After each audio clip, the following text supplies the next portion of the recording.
Hello and welcome everybody to more Super League action for 2016. It's here. Finally, we've been chatting about it for weeks and weeks and weeks, and there's been all sorts of, rumours going around and everything about what to expect from this season with R-Factor 2 and the new mod. And finally, we get to go into business here for Stormcharge Super League for GPV for 2016. I'm Thomas Hinss, leading you through kicking and screaming, as our team would say, through the Super League Season 4 this year, and it should be an absolute cracker being R-Factor 2 and a whole new era, new teams, new drivers. It's all very exciting indeed for this season of Super League. Never alone, of course, in the commentary booth alongside me for today is going to be, actually I'll say he's on cameras first, sorry, Joshua Anderson is on cameras for this one, which is fantastic. Thanks as always to our cameraman and to Anderson for this one. Always very, very important to bring you the pictures that you see in the broadcast. And alongside me for this first round of the season is none other than Mr. Lewis Lulu McGlade. Say hello, sir. Hello. Yes, welcome to the 2016 Stormcharge Super League season. It's going to be a great season, especially considering the action that we've had from the Formula Challenge and Super Cup races as of the previous 2 days. Obviously, there's been a few complaints with how the dirty air has affected the races, and we'll see very similar things today. But the way this all works and how competitive this field is, you are still going to see some very good racing over the next 58 laps. And of course, you join us at the halfway point in qualifying, 7.5 minutes to go. And based on the last couple of days, this is definitely not going to be your starting order. There is going to be a lot of changing as the track rubbers in over the next 7.5 minutes. Yeah, indeed, yeah, that's the thing that we've seen in FC and SC, and I think that, as you say, I think you're very right in pointing out there will be the similar thing at Super League. I think as the track gets more grip, much more rubber laid down on it, and the grip keeps rising over this session, I think that the times will continue to tumble. So it's going to be very, very fascinating to watch indeed in these last sort of stages of qualifying. Van Buren out of the final corner. He's currently on provisional pole. What's happening? He does improve to a 30.613, by the way. So. Ooh, nice. So, yeah, as we said, the times will keep tumbling as the grip comes to the drivers. Oh, sorry about that. If that was heard there, was a noise bar factor. Terribly sorry. The things to note as well for the Super League season is the tyre compounds will change throughout the season. Currently for this round, we are running the soft and medium compound tyre, and of course, there are a few differences on this car compared to previous seasons. Of course, with it being on R-Factor 2, these are also running an 8 gear gearbox, so there's an extra gear compared to previous seasons. And of course, we are running DRS, which is available and qualifying within the DRS zone. But yeah, it's going to be interesting to see which driver gets used to the brand new game fastest. And of course, the previous 2 years here at Albert Park, Lewis Redshaw for CSG has gone on to win both of the races. Will he take 3 in a row? He's currently qualified in 6th position for Woods this year, trying to break that Woods curse as well.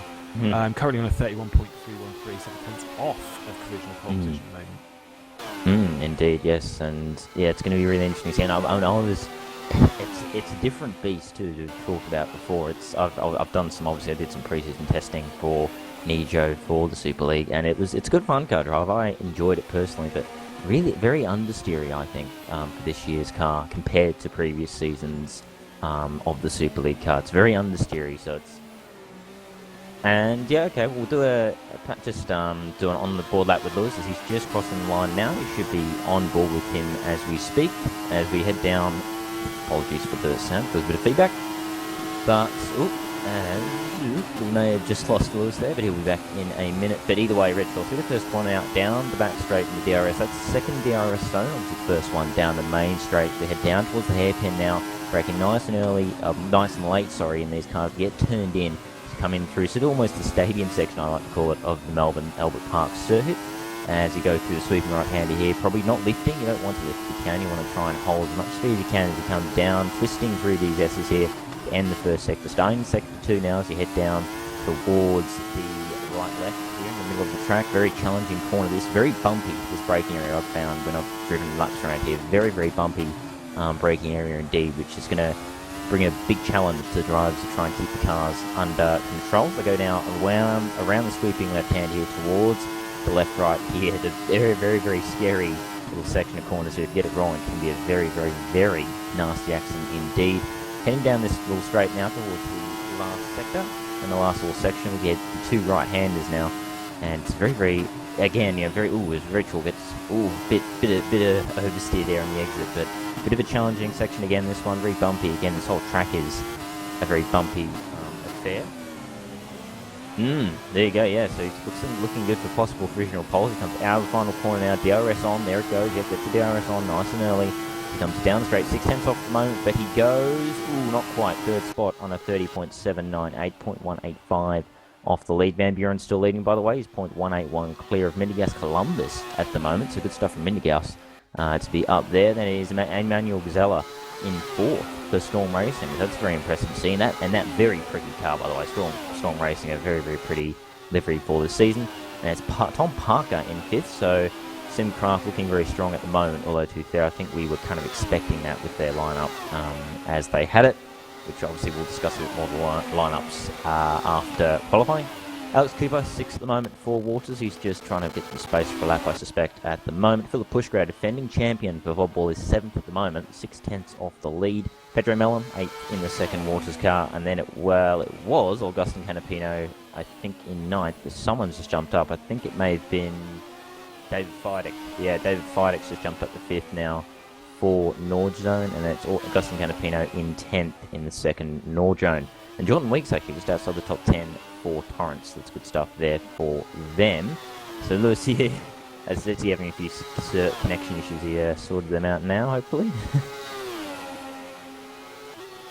It looks like, yeah, hopefully Lewis will get those little issues there sorted. I think he's having some little connection issues. Yeah, so anyway.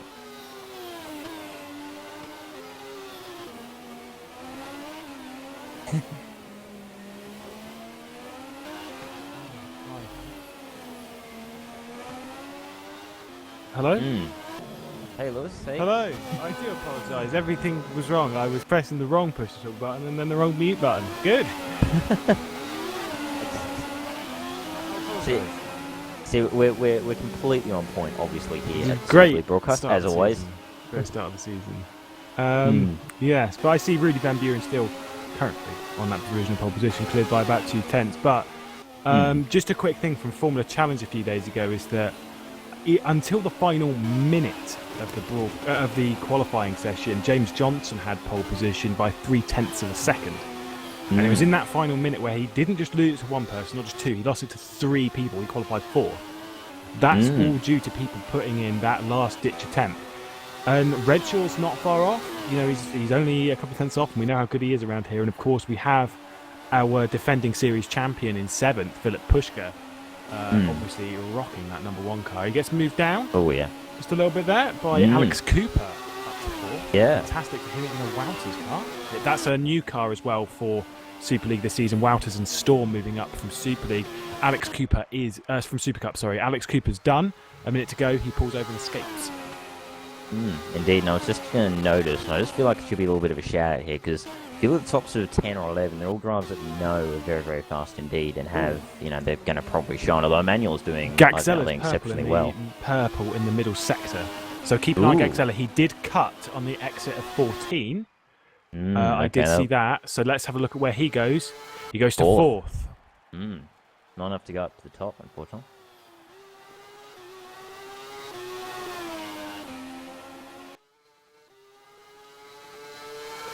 They are equal.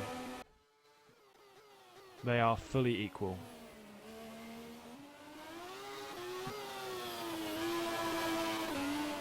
Yeah. These cars for this round are all 100% equal as the checker flag does come out at the moment.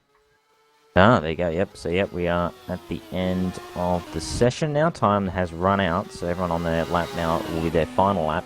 And Buren is on a lap gone, but Columbus isn't on a lap, interestingly, and he's in second. So the best he's going to get is second spot. Redshaw is on a lap, Gazella is on a lap, is on a lap, and Tom Parker and Guy are the only others in the top 10 on a lap. So, interesting. A lot of people not on laps, which I find kind of surprising. But one thing I wanted to shout out real quick was Jonas Ravio in 12th. I think that's a good results so far from him for Nijo. He's a bit of a new face for Super League. Pretty well known in FC for his efforts there, but a bit of a new sort of formula for him, having to come up all the way to Super League for this season, especially during this new era. But I know it's quite a good stuff from him to be 12th at the moment. He's only 9/10 off the pole, which I think is a pretty impressive time from him. So good signs, I'm sure, for Chris. I'm sure Chris Williamson, the team manager of Nijo, will be very happy with that indeed. Yeah, indeed. Redshaw enters the pit lane. That was quite a good lap that I thought he was on. Maybe he made a mistake towards the end. So Redshaw's going to start this race from best of third. Van Buren out of the final corner. He's going to run to the line. Oops, sorry. Is he going to improve? Let's have a look. He does. Ooh. A 1:30.452. Wow. That is an impressive lap. Parker comes to the line as well. His teammate doesn't improve. He did make a couple of mistakes out of T4 on that lap. Bart de Vos improves to 14th. So good stuff from him. Also, Gagzella's teammate, McNaughton, all the way down in 21st place. But long way off the pace. I mean, and yeah, it's going to be interesting to see how that goes, because it's a bit of a differing fortune, isn't it? Emmanuel in 4th, and you've got McNaughton down in 21st, which is interesting to see. And Lars Brugman too, 22nd. I think that's a little bit lower than I was expecting from Lars. I was expecting to be, at least probably top 15 at the very least. But there you go. I think the only really struggling with this car. Yeah, and Francesconi in the lane, so he's not finishing his lap. So just the one more left. Mackie yeah, he's going slow. He's off. That's it. Yeah, it is all done. Yeah, people have been typing in the chat, so yeah, it's all done. Yeah, Brugman and De Vries, 20th and 22nd, of course, contenders for a podium being De Vries. Yes, they finished 4th twice, I believe, and Brugman obviously winning the first race, finishing top 5 in the second. Both struggling in this session. This is their first time, as far as I'm aware. At least it's Lars's first time actually pushing the car, and I know for a fact, after being messaged on Facebook aggressively about it, he is not a fan of this vehicle. Ooh, okay, there you go. So that's going to be interesting to see. It's definitely kind of thrown up some differing views. Some people not as much of a fan of its sort of understeery style, but I mean, obviously you've had a go at it, I'm sure, Lewis. What's your view of the car? Well, I've not actually had a go, but I am aware from what I've been told from it and stuff like that, and obviously having driven the Formula Challenge and Super Cup cars, I can tell you that this car has less, as far as I'm aware, this car has less downforce realistically than the Super Cup car, based on how much speed we were carrying yesterday through 11 and 12, in comparison to the Super League boys. They're getting up to speed a lot quicker than we are. That's where the lap time is. But what that means is it's kind of, in a way, it's like you're driving a car like from ages ago that has so much power that you're going forward so quickly, but you've just got you've got to slow down so much to get through the corners because you've got nothing to turn. It's going to be a struggle for some of these boys, especially until you get upgrades on the car and stuff like that. But, it's my biggest thing will be who is going to be towards the front coming the next round at Bahrain. What is going to be happening there once the R&D starts getting implemented? This round, I don't think it's going to be too much like later on in the season, but I'm pretty sure it's going to be a good one. Yeah, definitely. No, it's really fascinating, isn't it? 3 of the 4 races that we've had this week have had a turn 1 crash. So, yeah, it's going to be. Stats aren't looking good. No, they're not, but they're not looking in the favour of the drivers. Also, I just noticed too, so I'm sneaking in there to the end of the qualifying session. Aidan Poulsen did just manage to get into the race in time before the warm up, although he would have had still a good 5 minutes to get in, but 10 minutes even. That's actually 10 minutes, sorry, the warm up. So yeah, but he's in now, so we have the full field of cars, which is fantastic to see. 13 teams for this season. Also, one to note there, and I did see him lingering at the back of the field, which is it's going to be interesting to see how he goes. Hopefully, it'll be an improvement as the season wears on. But Phil Perkins, he's one of the returning drivers. Now that we're in warm-up, we can sort of discuss the drivers and our thoughts and all that kind of thing. Phil Perkins, one of the sort of a very old veteran, pretty much of GPV, more known from way back in the day, so to speak. He's back again for this season with Hawkeye, the newly owned Hawkeye, of course, with Buki Hotra now at the helm of that team. Bit of a struggle for him in that session, was unfortunately struggling to find some pace from what I could tell with his times. But it's going to be interesting to see. Aiden Paulson is the other one. He just got in, and he's down at the back of the field. I think that was Alex Cooper's just connecting. He'll be back in a minute. But yeah, it's going to be interesting to see. What are your thoughts on Hawkeye, Lewis? Because I know that it's all been a bit of an interesting sort of affair with that, because people have been watching that with interest, and there's been very different reactions, I think, with Hoekstra now having at the reins and the drive lineup. Because some people have been sort of a bit more positive than others. So what are your thoughts on the Hawkeye thing? I don't know. I feel sorry for Whoopke in a way. He's taken over the team probably not at the best point. The change of the era, you need strong leadership. Not saying that Whoopke isn't, but it's the fact of, this is the first time that he's properly in charge of this team. And it's kind of like, it's a daunting prospect, especially considering, let's be honest, what was going to be an inevitable fall from grace considering their previous season's lineup. Fidek, the defending champion last year, of course, the 2014 Super League champion. He took 2 wins last year and was in the title fight up until the final round. It was a great season for them, and he could have walked away from this as champion. Obviously, Fidek gone over to Nordschen, and Hawkeye, it's struggling. To be honest, I'd be surprised if I see that car in the points for the next few rounds. Riffle's a good driver. He's quick, so we'll see what happens. I don't know what the story is with Riffle and why he's not in the car. I'd assume he's just having issues. But yeah, it's it reminds me a lot of, like, you're seeing like a McLaren or something like that, at the back of the field, which that's not where the car should be. That's not where the team should be. So hopefully we'll see Hawkeye move further up towards the end of the season, and hopefully in future seasons. But this first few rounds, I don't think it's going to go very well.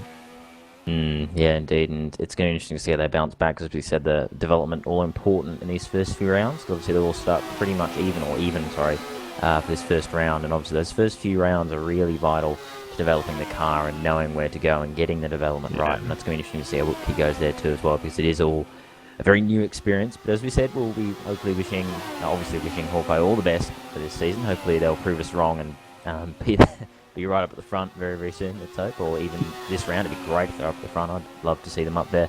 But yes, it's going to be very interesting to see. We've got all these, as I said, a lot of new drivers. Although one team, I feel like I just think we should probably talk about them, because it'll be interesting. I'm very interested to see how they'll go as the season wears on. DeWalt Nell and Ben Horrell. Green Stripe. Yes, for the Green Stripe racing team. Or Yellow Stripes, really, as they should be called based on the livery. Yeah, true, yes. When you look at the livery, it is more sort of a Yellow Stripes affair. But either way, the only team that has exactly the same lineup as last season. So completely unchanged for GSR. And you could say it's a good thing in a way, because it means they're with the 2 guys that are, in Super League. They've done a year in Super League now. They know what it's like. But, last season it wasn't a bad season, I don't think, or a failure. Definitely not. But it was average, wasn't it, Lewis? A bit just like thereabouts. Which fair enough. It was a new thing for them in a way as well, being GSR, getting back into Super League and everything. But it's still it was a bit of a wasn't it? It's just one of those. It wasn't great. Let's be honest here. It was a struggle for them. They did score points on occasion. In fact, every team in Super League scored points last year. And they finished 11th on the table. They were above Nijo, and we know how good Nijo could have been. Obviously, back in 2013, being in the title fight with Ruud Heesterbeek. So they beat that team with this a well-known team, as we've had a crash from Jordan Weeks in the session. But yeah, there'll be an interesting one to keep an eye on. Every driver is going to be a bit different. We'll see what people's pace are like in comparison to their tyre wear, because I know plenty of people were really fast yesterday that completely obliterated their tyres, and it's so important in this. We're looking at a 2 to 3 stop strategy today. It'll be soft, medium, or however you want to work that, or soft, medium. Yep. Those are your 2 tyre strategies that we're expecting today. Possibly, you might see someone using a few more than that, dependent on how many times they're locking their brakes. But yeah, the tyre strategy is going to be a bit interesting, and also getting them off the line. These cars do have launch control, but much like the launch control in Formula Challenge and in Super Cup, it is rubbish. It's not like the launch control that you had in Formula Challenge 2000, like since 2013 to 2014 and 15, of course. It's really bad. You lift off and then you jump forward nicely, and then there's just instant wheel spin. So you got to have a bit of throttle control for it. Practicing starts is a key element here. Yeah, indeed. Yeah, I think it's good to always have a bit of a challenge. I think in the starts, really test the drivers in that area rather than just being a complete walkover. I think it's a good thing in a sense to have a bit of challenge there. But yeah, it's going to be a very, very fascinating first race. This, as we said, the performance pretty much equal, or is equal. Sorry. So it's more down the driver than it probably ever will be, really, throughout the season. As I said, it's going to be very, very vital that teams, especially teams like GSR, Kerno as well, teams that have struggled a bit last year, to get a really good result in these first rounds to really help them develop the car and bring them up toward the top of the field, and hopefully they can really challenge those more established guys and drivers. At the moment, Fran Lopez leading in this warm-up, although obviously these times all just people generally just plodding around, so we don't really worry too much about what people are doing and what, because it's all just people having a bit of fun and usually doing some practice starts as well, which, as we said, are going to be all important. But yeah, as you mentioned, time, I'll quickly mention that before we start preparing for the start. Yeah, I think it's going to be very interesting to see how people change that, because it is very different to our factor one, of course. The heating times is the big thing. If you're pushing too hard, it's completely out the window, whereas obviously enough time to keep pushing. So it's going to be very interesting indeed. How that goes. We're just going to be testing at the moment. So It's the whole guys. Yeah. Yeah. So apologies on that, guys. Just had a bit of a. Oh, we're back. Yep, yeah, we're back. A bit of a mass crash there from the servers. I think 6 guys just crashed. Yeah, so. Just to point out to everyone, obviously with losing pitches and stuff like that, basically what's happening is the server is having a nice poop. And we obviously we've got the race server and the TeamSpeak server are all hosted on the same server. So if one goes, the other goes as well, which is great fun. That's why we're all lagging out. But yep, we do have a few spectators. It's fine. Oh dear. It's fine. We'll just rejoin. It's all good. There is still. Phil I'm surprised. One of them. I'm surprised Chris hasn't actually said anything. I might actually message him and just see because if that's already crashed with that's not going to last the race. I might ask him, because why? Yeah. Why? I saw the spectators and I was like, why is there so many spectators? I wouldn't have. Yeah, bloody hell. It's something, but well, leave it to Chris to decide. But at the moment, though, we do in this warm-up session that has obviously crashed a little bit. We have got Rudy Van Buren currently, who obviously had the pole position, setting a good time. We are assuming that people will be out in on race fuel, stuff like that, testing their compounds and stuff like that. But Rudy Van Buren up there, Fran Lopez also up there. We know about Fran Lopez and his pace. Race winner last season, got on 3 podiums. Obviously one at Turkey. So he's got pace. I think he was running in the top 6 here 12 months ago. He was involved in a crash out of turns 11 and 12. So guy's got pace. He's driven little bits in RF2, but I don't know how comfortable he is with this car. He seems pretty quick all week. And yeah, Redshaw is going to be one. I know Redshaw has been preparing with all of the braking and stuff like that. He's fully aware of what destroys the tyres and how to potentially avoid it. I just don't know how much. This is the thing with these guys, is they all practice privately because they've got to hide the pace. They've got to hide their pace. So it means that unlike in Super Cup, where we're all practicing on the server and you kind of get a feel for what the dirty air's like, these boys aren't going to have a clue going into turn 1, especially when you're coming into turn 11 and 12 mid-pack. That is where, unfortunately, I reckon we're going to see someone having a big crash. Yeah, I have to unfortunately. It'll be interesting to see. Hopefully, we won't get a huge multi-car wipeout in Turn 1. But as you said, it's happened already in Super League. I mean, Super League, and we're at Super League. Formula Challenge and Super Cup. So it wouldn't be too out of the ordinary for it to possibly happen here. And Melbourne has always been a very, very tricky first corner with the way that first corner is. It's It's tight. very tricky to go It's through. very tight. Yeah, very tight indeed on the opening lap. So, also apologies again for if the broadcast dropped or anything there, and with just this little bit of an issue here, server just having a little bit of a disco. Yeah, yeah, no, I think it's the server. Yeah, the server's having. Yeah, the issues at the server is moment, going but for it because it's saying that we've got 38 drivers, and we definitely do definitely not. no. Yes, I think the server just And having we've some also issues. got two James Kirks. Yes, we One's do. for him and one's for his ego. Am I right? I think yeah, and we actually have two RDs according to the server. We apparently have two RD Chris's as well, so we've Yeah, got it's double just Chris at the moment according to the server. basically what's happened is the server's kicked loads of people, and then when people have it's as yeah no it's not it's cooked they're duplicates, they're doppelgangers, because Yeah. basically it's kicked everyone, and then when people have rejoined, it's rejoined two of them in classic R Factor 2 style, which is what's made so many duplicates.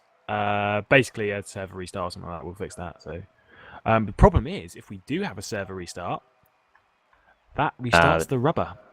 Yes, indeed, and that is the one thing that would These be a little drivers, bit of a shame. 'Cause these obviously the drivers won't rubber like. is I'm no, okay with but them restarting rubber because that is hilarious.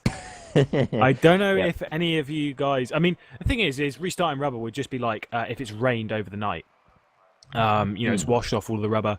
I've done races on a completely green track, and having it rubbering in towards the end, you have to be so careful when it's green, because it's so much easier to lock a brake. It's so much easier to spin up your tires on the exit of a corner. And when you do that, the impact from that is so much more severe. Just because of how coarse the track is at that point. So it's it's great. Ben Horrell has just put, if we restart, can we save the RR, the real road? Come on, guys, come on, spice this up for us. Yeah, let's just have a green that. Let's have a we're green all track. for. Let's have a completely reversed grid. Let's just Yes, spice exactly. this up. And actually, let's even have handicap starts. We'll give people a nice little bit of spacing so that we can have a nice close finish to the race. Why not? Why not? Let's give like handicaps Yeah. a couple of laps or something. Why not? Yeah. No, we're all up for shenanigans here on the broadcast. As anyone who knows me knows, I love my shenanigans down under. So, yeah. But yes, we are. Fortunately, not the best start to the season, as yes, the server is going haywire again. How many drivers do we have this time? 35. 35. Good. Yes. We do need to have this server restarted. I think the best thing on the server at the moment is Pedro Malim's mega lap of a 2-minute 51.1. Oh, oof. The pace is unreal. Good Pedro. job, Primo. Oh, the gap's now up to about 9. Sven's gap on the server looks like it's up big time. Restarting. Yep. So, yeah. So, yep. Yeah, so unfortunately, server restart, guys, for anyone just a little confused with what's going on right now. So there is a server restart. We had some issues there with connections, unfortunately, so nothing we can do. But that's okay. We don't mind some shenanigans here, and it wouldn't be right without some shenanigans, especially if I'm running things here with the broadcast. It's got to be shenanigans. Did last season red flag the first race? Yes, we got. Or was it the season before? No. I think it was last season. Yeah, I think it I was remember last 'cause I was season. there. I So remember it wouldn't be Melbourne if we didn't have some big old issues. Yeah. I distinctly remember some issues in 2014 with some drivers coming back and some other drivers not being very happy with this. So, and then 2013 with, oh, what a mess. Melbourne always has something about it, and this time it's just the server not working properly. So fantastic. We will be getting underway, hopefully, pretty soon. When we do, you think?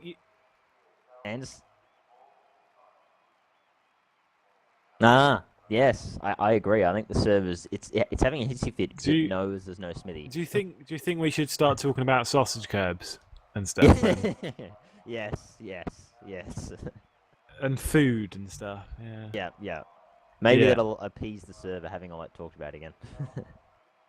Smithy was actually fired and banned from broadcast, so Oh, there you go. no, Yeah, he yeah. wasn't. I'm joking. I'm joking. People, don't rage in the comments. Don't rage. yeah. Hmm. Yes, all the bands, Yeah. as anyone who knows me, and I'm sure you guys there watching the broadcast, because why Well, wouldn't you know what my style is if you're watching Super League, because you're probably watching last year. You know I love my shenanigans, and I'm a big fan of banter and shenanigans, all of it, all good with me, because we've got to have a bit of fun, why not? we Especially if the serves do. having a bit We of a do. disco. So, I what what a thing that we can go through though, whilst we're resetting the servers, we can actually go through the calendar for the mm, season, because why not? indeed, indeed, yes. Now, there's a few things that I'm seeing here on the wiki which I'm intrigued by, but I don't think they're correct. Um, we've got obviously starting the season here at Albert Park, and then next round we go to Sakir, which will be a night race, Bahrain, of course, the Bahrain mm, Grand Prix. In mm-hmm. 2 weeks' time. 2 weeks after that, we go to Sochi, which is apparently 8 o'clock local time, which I don't believe. Then we obviously head back to the European season. We go to Spain, then Turkey. That'll be an important one not to cut at because it's immediately followed by the Monaco Grand Prix. And remember, with the change of track limits this season being the lines, you must remain within the lines. That'll be the yellow lines here. If you exceed that, that is a back of the grid drop penalty, no questions. Then we've got the Canadian Grand Prix, Circuit Gilles Villeneuve, of course. The British Grand Prix at Silverstone. The Austrian Grand Prix makes a return at Red Bull Ring. And then we will be having, apparently, it's the Dutch Grand Prix at Assen. Then it's Hungary circuits. Then after Hungary, oh no, we don't have a mid-season break after Hungary. Never mind. There you go. It's the mid-season break is after Spa, apparently. But we go Hungary, then we go to Spa. Then we have a mid-season break. We come back in September to do the final few rounds of the season, where it's Monza followed by Suzuka, followed by Abu Dhabi, Kota, Autodromo Hermanos Rodriguez, of course, the Mexican Grand Prix, and then obviously finishing off in what will most likely be a lovely and wet Interlagos. Indeed, no. It'll. And then on Super Cup it says TBC. Yes. Not sure why that is. There was a little bit of concern as to whether the track was good enough for the career ladder, so there might be a change there. I don't know. I think that could just be an error on the wiki. But if not, if they are judging it, can we go to Nürburgring? Thanks. Yes, indeed. I'd I'll just... much rather go to the Nürburgring. Probably a lot of drivers, to be fair, but yeah, it's going to be interesting with the Assen. I know is one that's had a little bit of talk about it possibly being changed, with Assen being a bit of a tight circuit. People are a little bit concerned with it being a little bit too tight for Super League, which we'll see. We'll see. I mean, I'm sure the drivers will make it work, 'cause they always do. We'd chuck them around any of the, we could chuck them around Macau, and they'd probably find a way to make it work, no doubt, even in these Super League cars. So I'm sure that if whatever happens, they would make it work. But there was a bit of talk on that, which is going to be interesting to see how that goes. So possibly could be some changes maybe on the calendar. We'll see as it all progresses. But either way, it's going to be a fascinating season, as you said. And I'm sure that knowing Interlagos to finish the season, a long time off that is, it seems now, although I'm sure it'll fly up to us in no time. But being Interlagos, I expect it to be fully dry for the practice, and then it'll be completely wet for the qualifying, and it'll be bone dry again for the warm up. All of a sudden, the rain will just be completely gone, and then for the race, it'll start pouring rain, dry out, and then the last 10 laps, it'll be rain again. Is my guess, being Interlagos. Yeah, I've had experience at a lovely wet Interlagos within the last few months, and I wanted to just hang myself. Not a fan of wet weather in RF2, and it's not because I don't like how wet weather is. I think it's actually done really nicely in RF2, with the exclusion of a couple of things with the wet tyres, which is really wrong. But I won't give away that secret in case anyone else has worked it out. And no, it is not what it was in the Masters, where the wet tyres were like 2 seconds. Well, no, it was like 0.2 a lap quicker. Yeah, there's a couple of issues with the wet weather in RF2, but Other than that, it's really done nicely. But yeah, I can't drive it at all. Yeah, I'm not.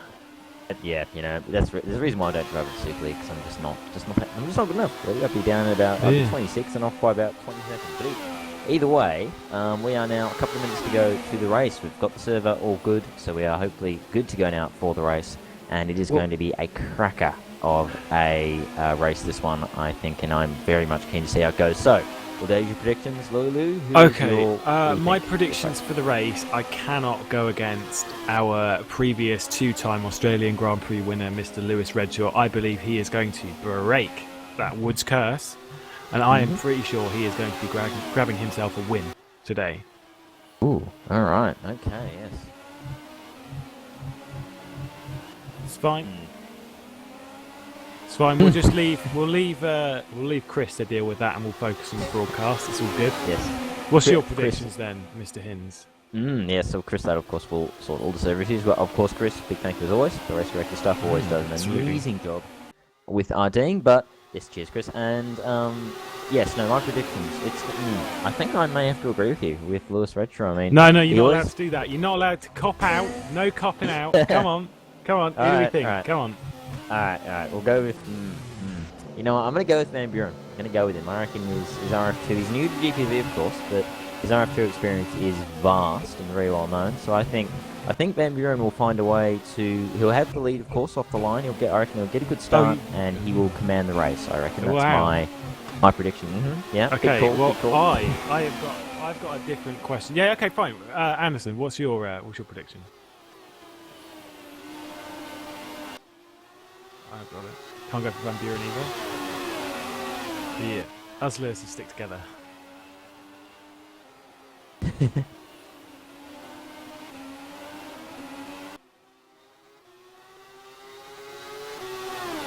Tom Parker from 7th. Wow, that is big call. That is a ballsy suggestion. Of course, Parker having a couple of wins in Super Cup prior to going up into Super League. Had a few. I think he had one podium last year, maybe 2 podiums last year. I think so. Yeah. He had 2 podiums. He had a podium in Great Britain, and he had a podium in the United States last season. Obviously did not do the full season, but did manage to finish in the top 10 in the championship. It's a good driver, of course. He does have experience within RF2. So Parker's a good shout. I'd be interested to see where he goes, because he's starting about 7th position. Van Buren's going to be a good estimate. He's not the kind of guy that makes mistakes. So yeah, it's going to be a good old tough call, that one.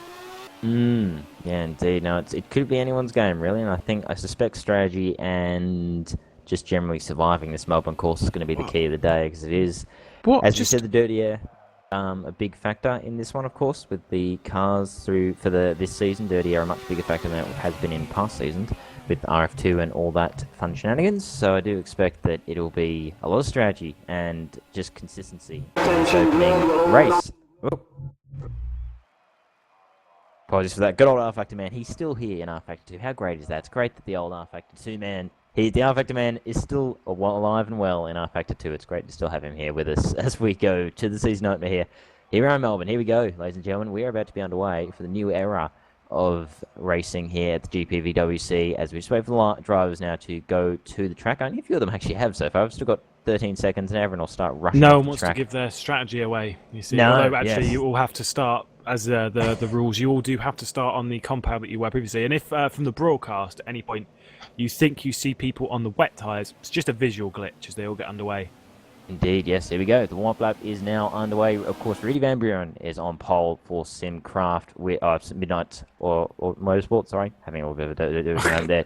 He is off on pole from Lewis Redshaw in second for Woods Motorsport. Emmanuel Gazella in third for Storm. That is a fantastic start for them in their maiden season in Super League. Alex Cooper for Waters, also in their maiden season in Super League, is fourth. Great start from Alex. Minigas Columbus, fifth for Torrance. That's a really good start for them. They'll be happy with that. David Feidick, the Mr. Consistency himself, 6 spots. That's good, solid, just good, solid qualifying for David Feidick, and he's right there to do well in this race. Tom Parker in second, Midnight Motorsports car in 7th. Philip Pushka, a reigning champion for football, he is 8th. There's Florian Geyer in the second North Zone in 9th. Augustin Canapino in the second, Rod Ball in 10th there, so I'll start from him with Pedro Mellon in second, Washington 11th. Here's Ravio in the first of the Nijos in 12th, good result from him in his first Super League race for him. And then rounding out the first half of the field is Jordan Weeks in the second times. Yeah, and that's quickly followed by Kerno's Bart DeVos and then Michael Francesconi for a team that did get on the podium a couple of times last season, or definitely once last season, was Edenis. Had some decent point scores, but then followed by Ben Horrell and his teammate Daryl Nell. Of course, Roy Schroten, teammate of Lewis Redshaw this season, remaining at Woods, has been there for a few seasons. In fact, I think it's the previous 3 he's been there. Followed by Sven de Vries, one of the podium contenders yesterday.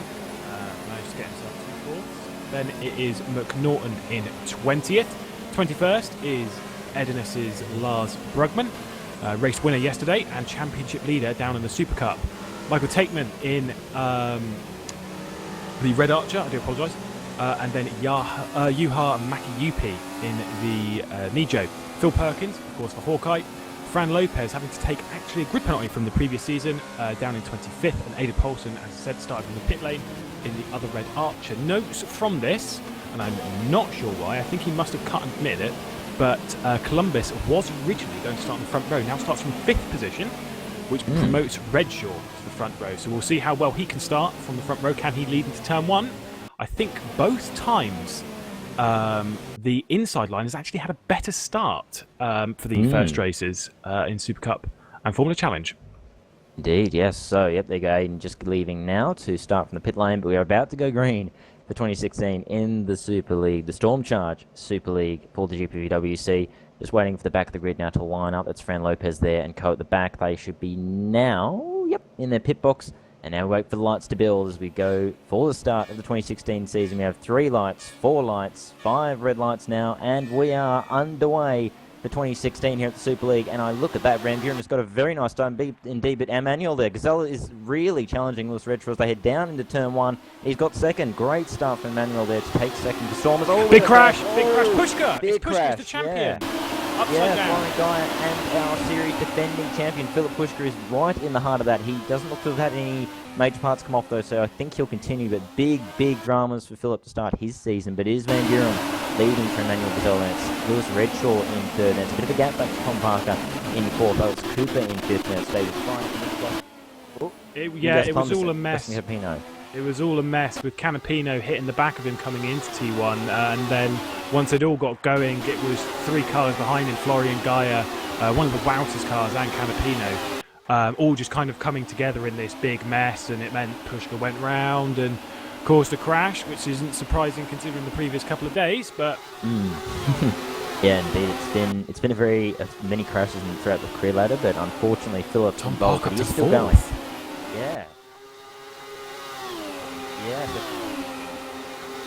Yeah, Parker's just managed to, as we have been just talking about there, he's gotten to 4th place for Tom Parker. Great start from him, just avoiding the carnage and getting a fantastic start. So great start from Parker, but I'm actually looking at Manuel Gazella here. He is under big pressure from Lewis Redshaw. It's his 2nd spot as they try to go around now to the end of the first lap. A bit of a, looking back as well, down near the back end of the field, there's a mighty old scuffle between Adrian McNaughton and Fran Lopez for 18th. We'll go back to the battle for 2nd.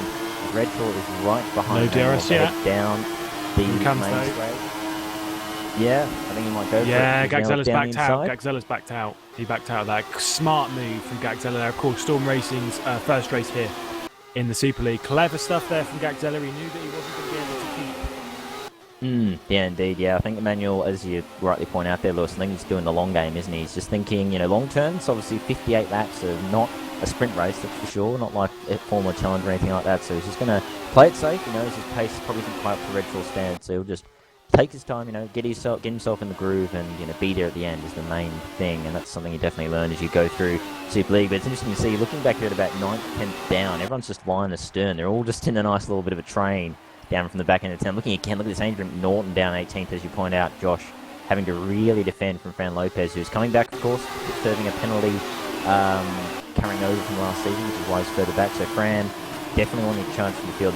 Fran Lopez, if anyone's going to go for any moves, it will be Fran Lopez. So he's trying to charge through now. And that is, at the moment, I'd say, your closest battle, although Sven de Vries and Jordan Weeks will get close up ahead as well. That's for 16th. But Either way, Van Buren's still leading 2 seconds, pretty much, already clear of Lewis Redshaw. And then Lewis Redshaw is about 7/10 back to Gazella. And then it's Tom Parker who's about second behind Gazella there in fourth. And they're also the line astern just behind him. But well, Fran Lopez looking. Yeah, Fran Lopez. The thing is with Fran is that, you know, he's got to start using his head. He came into this round as he's having a look on McNaughton there. He came into this round with a 20-place grid drop. And those are the reasons. Yeah. That was silly there from Fran. So, already... Yeah, he didn't...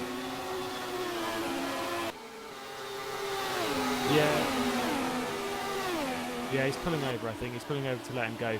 What he should have waited, he should have waited a few laps. You've got to remember these cars have got DRS. You know, in a couple of laps, lock the rears there from this T1. These cars have got DRS, and there's 2 zones for them to use, and one of them definitely goes into a really decent overtaking point, being turn 3. And so, you know, just using your brain and waiting until that. But Fran's still showing his immaturity here in Super League. Showed it quite a few times last season. He did have a very, very good drive. Lights to flag at Istanbul. Will be great to see him use that brain anymore. But nevertheless, it was a mistake. Back on it. Hopefully.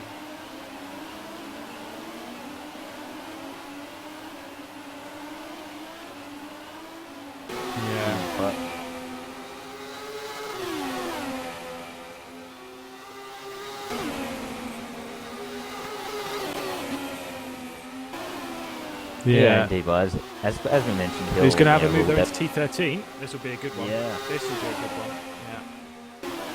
Indeed, get him on the brake. Cleaner move from Fran. Oh, he's smart about it. He's smart about it. Nice braking there from McNaughton. Good stuff from Adrian. Yeah, good stuff from Adrian holding it around the outside. Keep in mind, so I think Fran looks like he's staying on the harder compound tyre, I assume. Again, obviously, spectator mode can go to compound. Fairly sure he's in the hard compound. So yeah, you can judge compound, of course, now from spectator view, which is always nice. Always a nice thing. Obviously, RF1 was always a bit of a pain in spectator. Couldn't tell the compound, but we can in RF2, as you say. And look at that, Fran. Where is he? Yep. Still stuck behind, so that's good. Fran just coming down now. Going to take his time and not be too rash there. But as we said, I said this last week when we were when I was on the comms there with Smithy. I remember a few times in the latter half of the season he did some really nice moves, like really just very, very smart, very great racing. So I think Fran definitely improved since early on last year as a driver, and the maturity is coming to him. So it's good stuff to see from Fran now. Just calm down a bit, we'll take his time and just make it when he can. So that's good stuff. Gexella's off. Yeah. Gexella is off big time at 11 and 12. He does rejoin, totally fine, but Parker's going to have a look on the inside of T13 if he can. Of course, Parker, he's been hunting Gexella down here, but he's not going to get through yet. Gexella's tyres will be nice and dirty, though. Parker hopefully will have a good run into T1 and T2, but that was a big mistake there from Gexella. And also, just another note, Redshaw is catching Van Buren.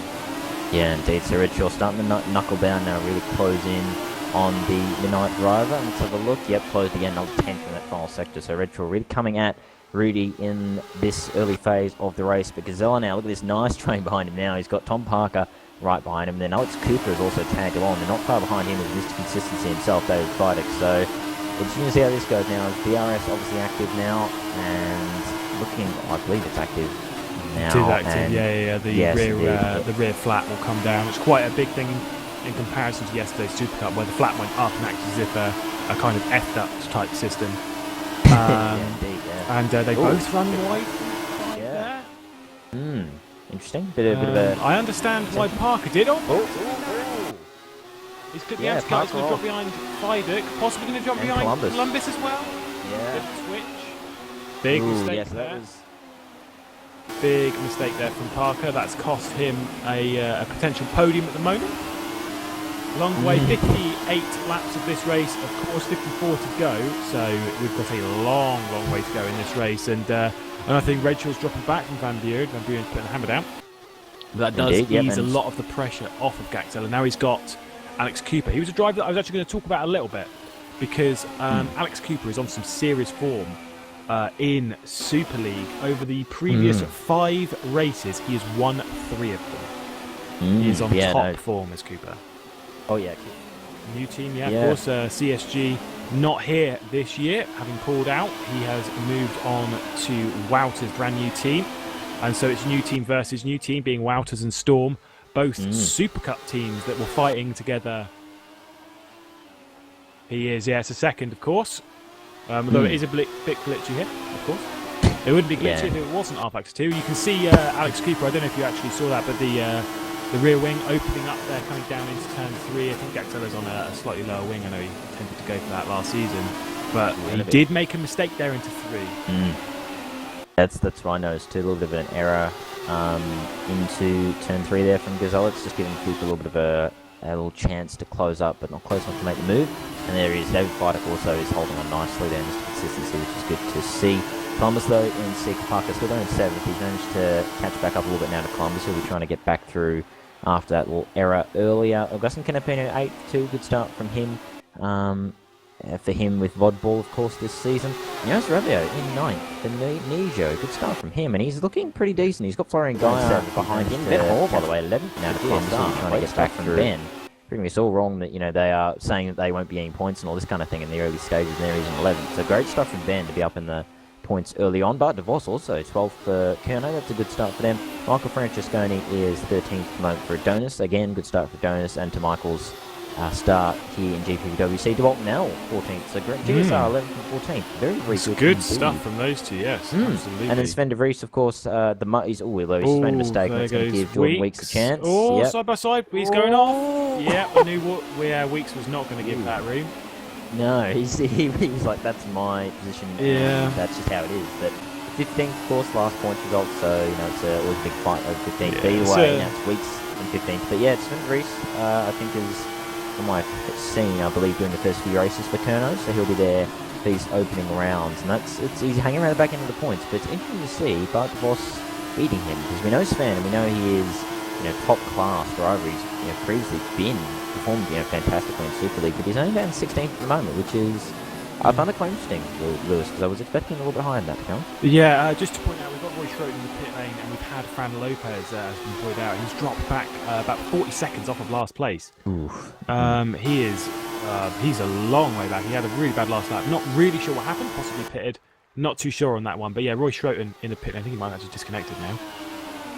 Or he's certainly invisible, is Roy Schroeder. Yeah. He is invisible. This is a glitch that we have seen before with Mike Bell in the Dutch. Is back now, I think. Oh, there he is. With 2,000 ping. Cool.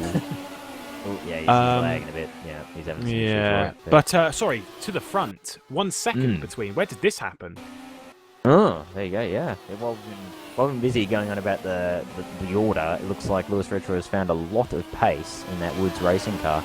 And he is really closing Rudy Van Buren, and looks like, I reckon it's even close now. It's got to be a good half a second between those two. So if you Rudy looking to be Parker struggling, as well? there you go. Yep, yeah, indeed. Sorry, yeah, Parker is right on the back. Rudy Van Buren's teammate, right on the back of Columbus, the Torrent driver. Obviously lacking a livery. We have actually seen it though. We'll be having that next round hopefully. But Parker is looking to fight his way back. Here we go. After that mistake on the anti-cut on the inside of 6. We'll get DRS down into turn 3. Primary overtaking opportunity. Did not have a good enough run off of 1 and 2 though. That's the problem with these DRS zones, is they're so short. Locks up heavily into turn 3. That is going to be bad for these tyres. Yeah. Is that Jonas Ravio off in the background? He's going to drop down. He is big time off. Yeah, he's going to drop to 11th now, possibly 12th if Bart can find a way, but he doesn't. Well, it's actually not bad from Jonas to hold Bart back, but still 11th. So but he's got Bart now right behind him. That rejoin though, when he came from the grass onto the old tarmac, these cars evidently very low front wing, got some sick air.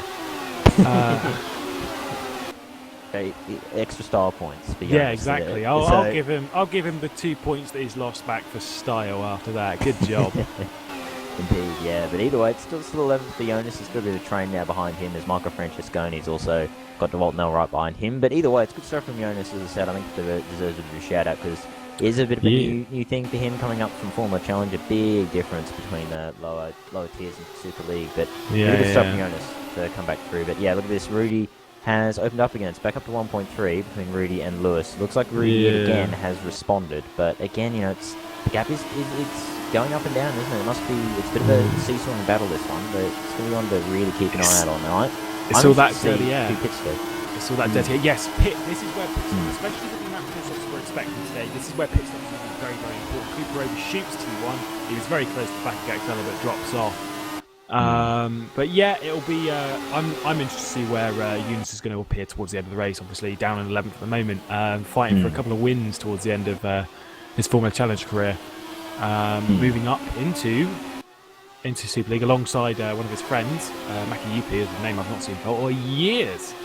But yeah, he's doing a damn good job, to give him credit, as we've had Sven de Vries and Lars Brugman, Super Cup drivers, battling for 16th and 17th. I know it's really important, 16th and 17th, but nevertheless, also followed by Pedro Malim, another Super Cup driver from last season.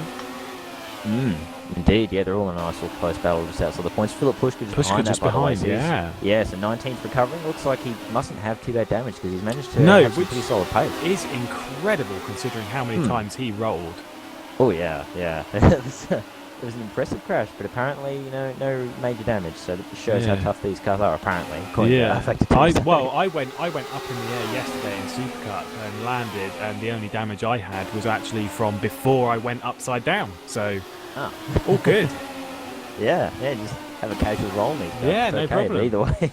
Yeah, he's going to bounce back into the points, and it'll be a great recovery drive. Oh yeah. He's looking like, you never know. I mean, Philip looking like his pace is definitely there. Which you can see from Pushka, but I think points will be the objective because it is a long race, but he is a pretty decent gap behind the top 10 now. But Pushka has the most impressive discipline behind a wheel that I have I haven't seen discipline like it. If you watch his Singapore drive in last year, it was the most painful thing I have ever watched in my life because I think he put on the wrong radiator or something and realised about 25 laps into the race, and then basically started shifting really, really early. And like the mentality just to go, oh no, it's fine, I'm still getting to the end of this race, even if it kills me, and I would have been slitting my wrists all the way through that race. Massive shout out to that. And he's got this incredible level of discipline. And so I think, he's sitting there in that car and he knows he's going to be back in the points. Yeah, indeed. Look at this. He's already on the back of these guys. Because Sven de Vries and Lars Brugman just went side by side through that sort of end of Sector 1 area. There he goes, and Brugman. Brugman dropped behind Pedro Malin, and that's now given Pushka a chance. So Brugman's gone from 16th to almost 19th in the space of about 5 corners. So a little bit of a moment there for Brugman there as he was just having to go side by side, and that just cost him a heaps of time. And now let's call it Pushka on the back of him. Here we go. Now this is not a good place to do a move, thank you. Yeah, see, Pushka, that discipline. He knows. He knows that's not good. This is why he's a champion with people. He knows what he's doing. Exactly, yeah, he's just patient. He's got that patience that we need in Super League. It's all good to be going for moves. We need to know when to make the move. Philip Pushka, as we saw many times last year, he knows exactly when to make the move. As you said, just a super disciplined driver, and that's one of the reasons why he was champion last year. It was Cooper, as you said, look at that. Oh, Cooper, slide out 2. Slide out 2. He's going to be nah, they're still, this is, Fidek missed the consistency, as you say. He's caught right up, and God, I wouldn't be shocked if Fidek gets on the podium here. He's had a podium here for the last 2 years, I believe. Oh no, he wasn't on the podium last year. He wasn't on the podium last year, was Fidek. Big contact. Bart DeVos and Michael Francesconi. 13th spot, big moment. I think it was Bart DeVos got a bit sideways out of the hairpin, and just Michael had nowhere to go and just had to go straight into him. And looks like no major damage though, so somehow they managed to keep going despite what looked like a pretty major clout, but they'll probably have some suspension damage, I would suspect, so we'll see how that goes throughout the race. But I mean, these cars, it seems like you can bash people nice and hard, and it's all good. Yeah. DeVos round there. Yeah. Oh, Mel. Still in the points nearly. DeWalt Mel nearly had a big moment out of that corner. I was a bit scared he was going to go flying straight into the wall, but he managed to catch it. But either way, one thing again I will mention again, they're worth a mention. GSR now 10th and 14th. So Ben Hole is going on. He's making some progress. Nice indeed. He had a top 10 last year, I believe, or maybe no, I think it was the year before. At Spain, he was in a Red Archer, obviously a very good car back then. And he had a top 10. Very can be, has some of these really, really incredible drives, and currently running in the top 10. Very nice. We've had it's taken Norton changing positions, but Norton's actually dropped back 20th to 21st. It's not really that important, but you never know. Also, Roy Schroten, by the way, has just retired, and that was obviously, I think, the disconnection issue. So unfortunate for Roy. Yeah, bit of a connection issue, which really hampered his race. Sorry, for a moment from my end. But yeah, no, big big shame for Roy, as he could have been on some results. But either way, look at it, as got a few battles. As you said, the Emmanuel Vizela, with David Fine. It's one that I'm very interested in. Columbus Parker. Yeah, Parker is all over back to Columbus. And keep in mind, Augustin Canapino is right behind that too. So 2-3 fights in the top 10. I think at the moment I'd say Parker's a closer one. I think we'll keep an eye on that battle for 6. But Parker, as we said at that moment earlier on the anti-cut, dropping back. Here we go. Look at this. He's gonna go for it. He's in the S's. He is. Oh, brave from Parker. They're gonna go side by side through the S's, and he tries. Bit of contact. Oh, he's round. Oh, wow, what a catch! Shout out to this Parker. Oh, that was beautiful also, catch. That was. Another one behind this lot that's Mr. Consistency as well is Florian Gaia, teammate of Mr. Consistency David Fidek. Florian actually retired from one race last season, and outside of that, he finished every race other than Turkey in the top 10.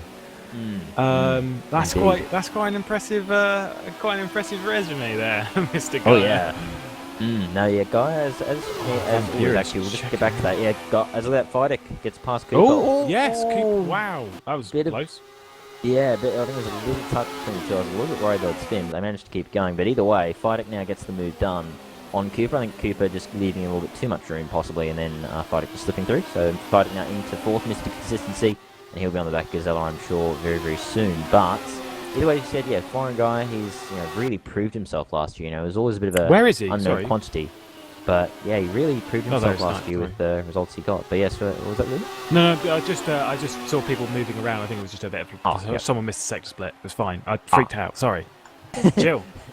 All good. Yes, we all. I've done that many times before too. But either way, yes, as we said, foreign guy really proved himself last year as a definitely a main game Super League contender to really watch this season, and proving at the end here, ninth spot, just cruising on at the moment, a bit of a gap up to Tom Parker ahead of him, so not really looking like I don't think he'll be up there. Fidek a good run of 12. Sorry, Fidek a good run of 12. He is right back there. Here he goes to 13. He's on the inside. He's going to move himself up the podium. Fantastic move. Runs illegal on the exit though.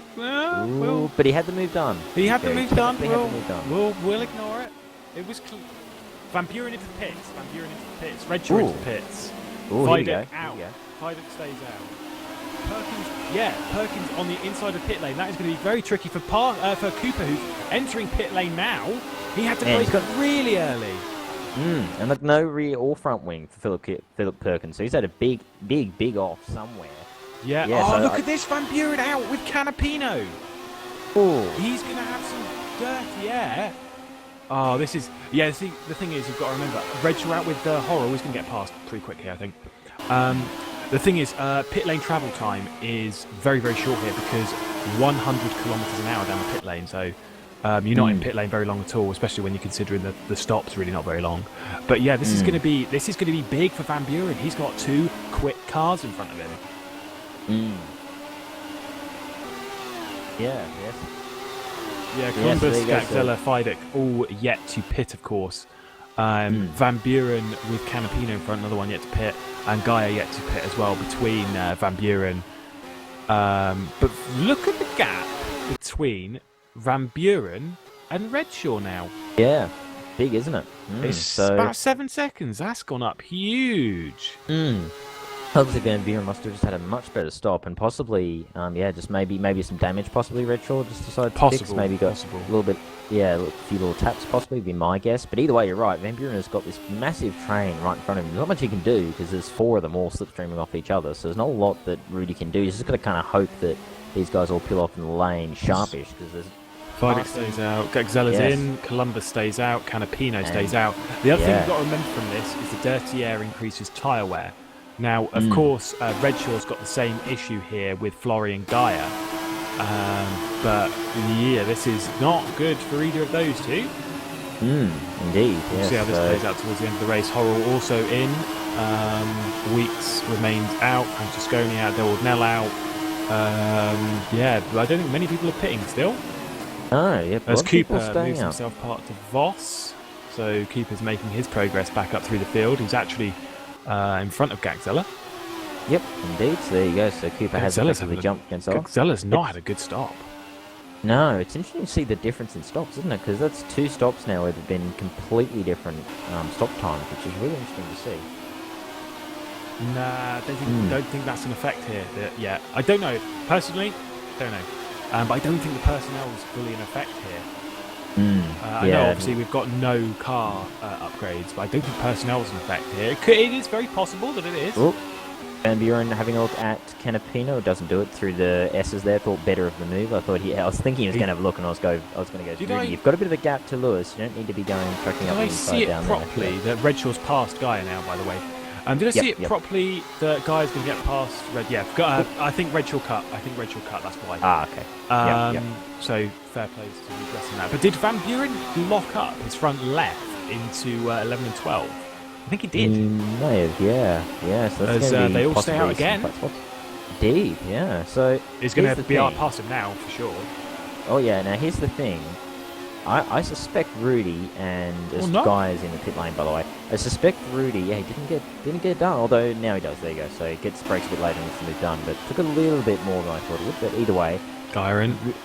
And also Canapino's going to get back in too. I think Canapino's actually going to fight the point here. So Van Buren's having to really defend here. But I suspect this could be actually for position. Is it possible that Feideck and Co are going for a 2-stop and Buren and Co are going for a 3-stop? Is that a possible strategy? It is very, very possible. We shall see how that one plays out. With this is the thing, is that track position around here is key. Especially with how the dirty air plays at the moment. Until you've got some nice upgrades on your car, you need to be making the most of it in clear air. I think maybe Van Buren expected these guys to all be pitting by now, and they're not. So very, very possible. This is the difference between looking after your tyres and destroying them, is that there's such a dramatic difference on pace. We were talking about this in Super Cup, is that the feature race yesterday being 33 laps. If you really wanted to, even doing pretty good times, you can go from the start to finish on one set of tyres, no problem. It's only because of the regulations that you have to stop. I finished a 19-lap race yesterday with still 75% on my lowest tyre. Yeah, Feideck into the pit lane. Columbus not into the pit lane, remains out in front of Van Buren. Same with Canapino.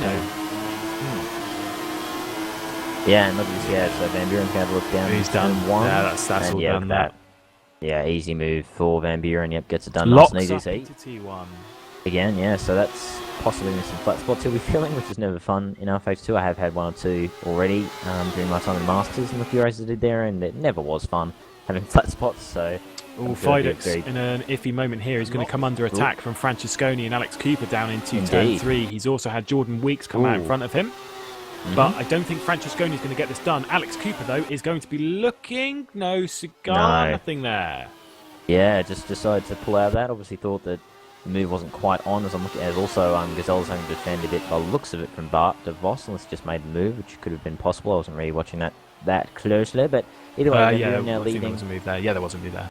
Okay, right, okay, there you go. So, yes, Van Buren leading now. He's got clear air in the lead, and a nice big gap back to Redshaw, 6.2 seconds that gap is. But again, as we said, if Columbus and Canapino are 2-stopping, then they would effectively be where they are, which would be second and third, which I'm sure would be fantastic for them, especially Columbus there. It's a great start for Torrent if they can be around that top end of the field, especially with Weeks as well, obviously in 5th. That's a really good stuff to see from the Torrents boys. But either way, and Francesconi as well, by the way, is one of the others, of course, that hasn't stopped. So he's a bit further up than he was before, and that'd be good for him if he can make a 2-stop work. And Nell also 9th. He hasn't stopped, so he's also jumped up a bit. But again, this goal... The strategy is a bit like last season. He had Columbus in. Stuff at one occasion. Oh, Columbus in. There you go. So that not. Puts that. Yeah, can I Of out all again. of the drivers to be going further, I would not expect Canapino to be one of them. And that's not anything against Canapino. That's just that Canapino is quite an aggressive driver. He uses a lot out of the car. That's how he gets a lot of his speed. So he's doing a fantastic job here to keep those tyres together for as long as he is and keep pushing and putting in the lap times. I mean, I don't want to push it too far, but is it possible that someone could be going for a 1-stop here if he can push this even further? I mean, we are nearly... we've completed 17 laps, and there's 41 to go. He is on the softest compound tyre, though. Interesting. Yeah. it's possible. I mean, as you said, I would have to agree. I mean, again, nothing against Canapino because he's obviously an extremely talented driver, but he's not the kind of guy you would think would do a lesser stop kind of strategy, especially not something like a 2 or 1 stop. But it's possible. I mean, he's 70 laps in. He's one of the very few who's yet to stop. Nell's another one who hasn't stopped. He's still going, as is Francesconi. But yeah, we'll see. We'll keep an eye on that because again, these stops are.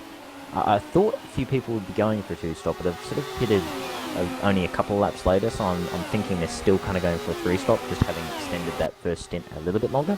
Although, we'll see. Again, this is, as I was about to say before, the strategies, it's always a bit hard to see what everyone's doing, because they all sort of do their own little strategies, and also it all kind of comes together in the last kind of 10 laps, so that's when everything starts to really show its true positioning, as Canapino again stays out. So, yeah. He may well be going for a 2-stop or even a 1-stop. We will see. But either way, there's definitely 2-stop at this point.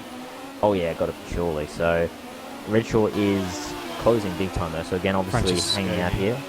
Canapino's pace dropping off a little bit. But either way, notice Columbus closing. and Parker. Second to last turn. Oh yes. Oh, Columbus and Horrell. Sorry, yeah, Horrell. Was it Horrell? Horrell. No. Columbus and Parker. Parker dive bombed. Actually, exactly the same as what we saw with Fran earlier on in the race. Parker kind of clumsily put it down the inside of Columbus. Well, that is a sentence and a half to say. That was that didn't work out there for either of those really. We'll leave it at that. Indeed, yeah. So yeah, interesting stuff. As everyone's trying to sort themselves out. That last corner seems to be a popular attempt to overtake, but again, as we've seen it's so twice, tempting, but it's too tight. It is, tight. I can agree. Definitely, if I was in the position, I'd be really tempted just to give it a crack. But as we know, as we've seen, it doesn't always work out because it is deceivingly tight when you go through it. As that, the edge of the track really does kind of jump up on you as you go through it. But either way, turn 3, and it is. Oh, sorry. Yeah, we've got Redshaw and Canapino quite close on track. Is Canapino going to come into the pit lane, or is Redshaw going to have to do this and get his hands dirty? Let's have a look. Canapino stays right. He's into the pit lane. Oh, he is. Yep. There we go. So Canapino finally. That's a 2-stop to me. Got to be a 2-stop. Yeah, that's surely. A 2-stop. I mean, it's close. I say it's close. I don't know what the difference is deg-wise, which is something that we're going to find out lovely. Based on the fact that he has done nearly 20 laps on his softs, and there is only 40 laps to go. Of course, no refueling here in Super League anymore. That was defunct a few years ago. So, we'll keep a close eye on Canapino as he stays out in front of Parker into 6th position. He returns to the track. He's going to definitely be one. Now he's on fresh rubber. Let's see what he could do pace-wise, because this is going to be nice for him. Yeah, indeed, yeah. So, as we said, Canapino there hanging out a lot longer than most people. I think he was actually the last to stop, I'm fairly sure, out of everyone. So, because Nell has also stopped, as is Francesconi. They stopped like a lap earlier. About for the final point as well. Oh, we've had Rabiot and Gaia as well. Rabiot and Gaia locks up his rears into T3. That's position 12 and 11. Fantastic move there for Gaia into turn 3. A bit of DRS action there. Gets past the Nijo driver. He's dropped out of the top 10. Has the Nordstrom driver, but trying to push his way back up that order. Of course, we've also got one that I was going to point out, a battle for the last points place, which was between Lars Brugman, race winner yesterday, and Super Cup Championship leader, and Bart de Vos. But de Vos is now struggling a little bit, driving for Kerno. Indeed, and one thing I've noticed too, I think it looks like Gaia is actually on the medium tyre, which is interesting, and Jonas is on the soft. But I know, and this could possibly be a factor with this, the pace of that tyre is, oh boy, Jonas getting a bit messy on the eggs of the S's there, but he managed to keep it together. But I noticed, and personally, I found this during the pre-season test too, was, as I think, look at that, Gaia off, so that now lets Jonas back through and lets Francesconi through, so he's going to have to redo those moves all over again. So, poor Florian there, just having a bit of a moment there, which is now cost him a few spots, but being Florian, I'm sure he'll find a way to get back up to where he was. But as I was just saying, real quick, as Francesconi may have a crack at Jonas here with some DRS action. He's closing. He's not really closing as fast as he would like, although he has a look anyway. Oh, Jonas. Oh, contact. Jonas managed to get together. Oh, Gaia. Oh. There's just a bit of a, everyone's getting a bit messy there. Everyone tapped each other and everyone spun each other from getting tapped and swinging. Oh, yeah. Very, very tight with Florian there as he just went over to defend from Flo. Flo! Nice damage off the wall as well. He's got to wait. Yeah. He's wait. Oh, good stuff there from Florian. That takes quite a lot to wait for all those guys to go past. Oh yeah. Absolutely destroyed. Yeah. Oh yeah, it's big shame for Florian. Now drops out of the points down to 18th, but he's I'm sure he'll continue going and find a way through again. He's on the medium, so I'm assuming he's doing a longer stint this way. The 18th for Florian, although Pushka 19th still, by the way, and he's really in a will of his own right now. He's got a big gap back to Aiden Paulson in 20th, and now he's also on the mediums.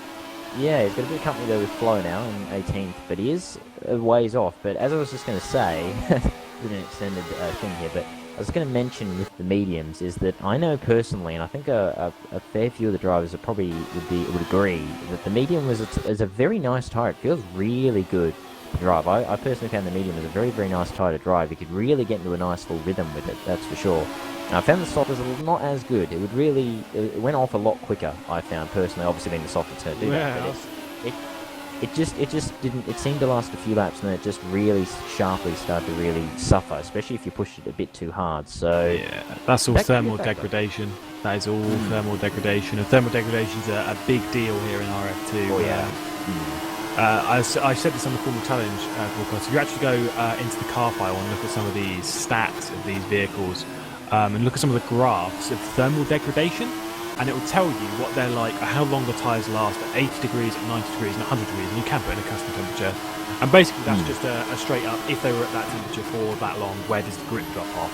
And the difference is on 80 degrees, you can go like 3 times the distance. It's not like a couple of laps, it's so much more. It's why thermal degradation, and if you're on the soft tyres, keeping an eye on them, not locking up, not turning too aggressively. And it's one of these things is that you go through turn 11 and 12, and you can do it really, really fast and destroy your tyres. It's having that discipline to not do it as fast. Not do it. Yeah. It was having Fran Lopez having to get out of the way quite a bit of his actual teammate. In 24th, he is 1 lap down Fran Lopez, previous race winner. He did pit early, but he has been having some big problems. One pit stop does not cost you 1 lap.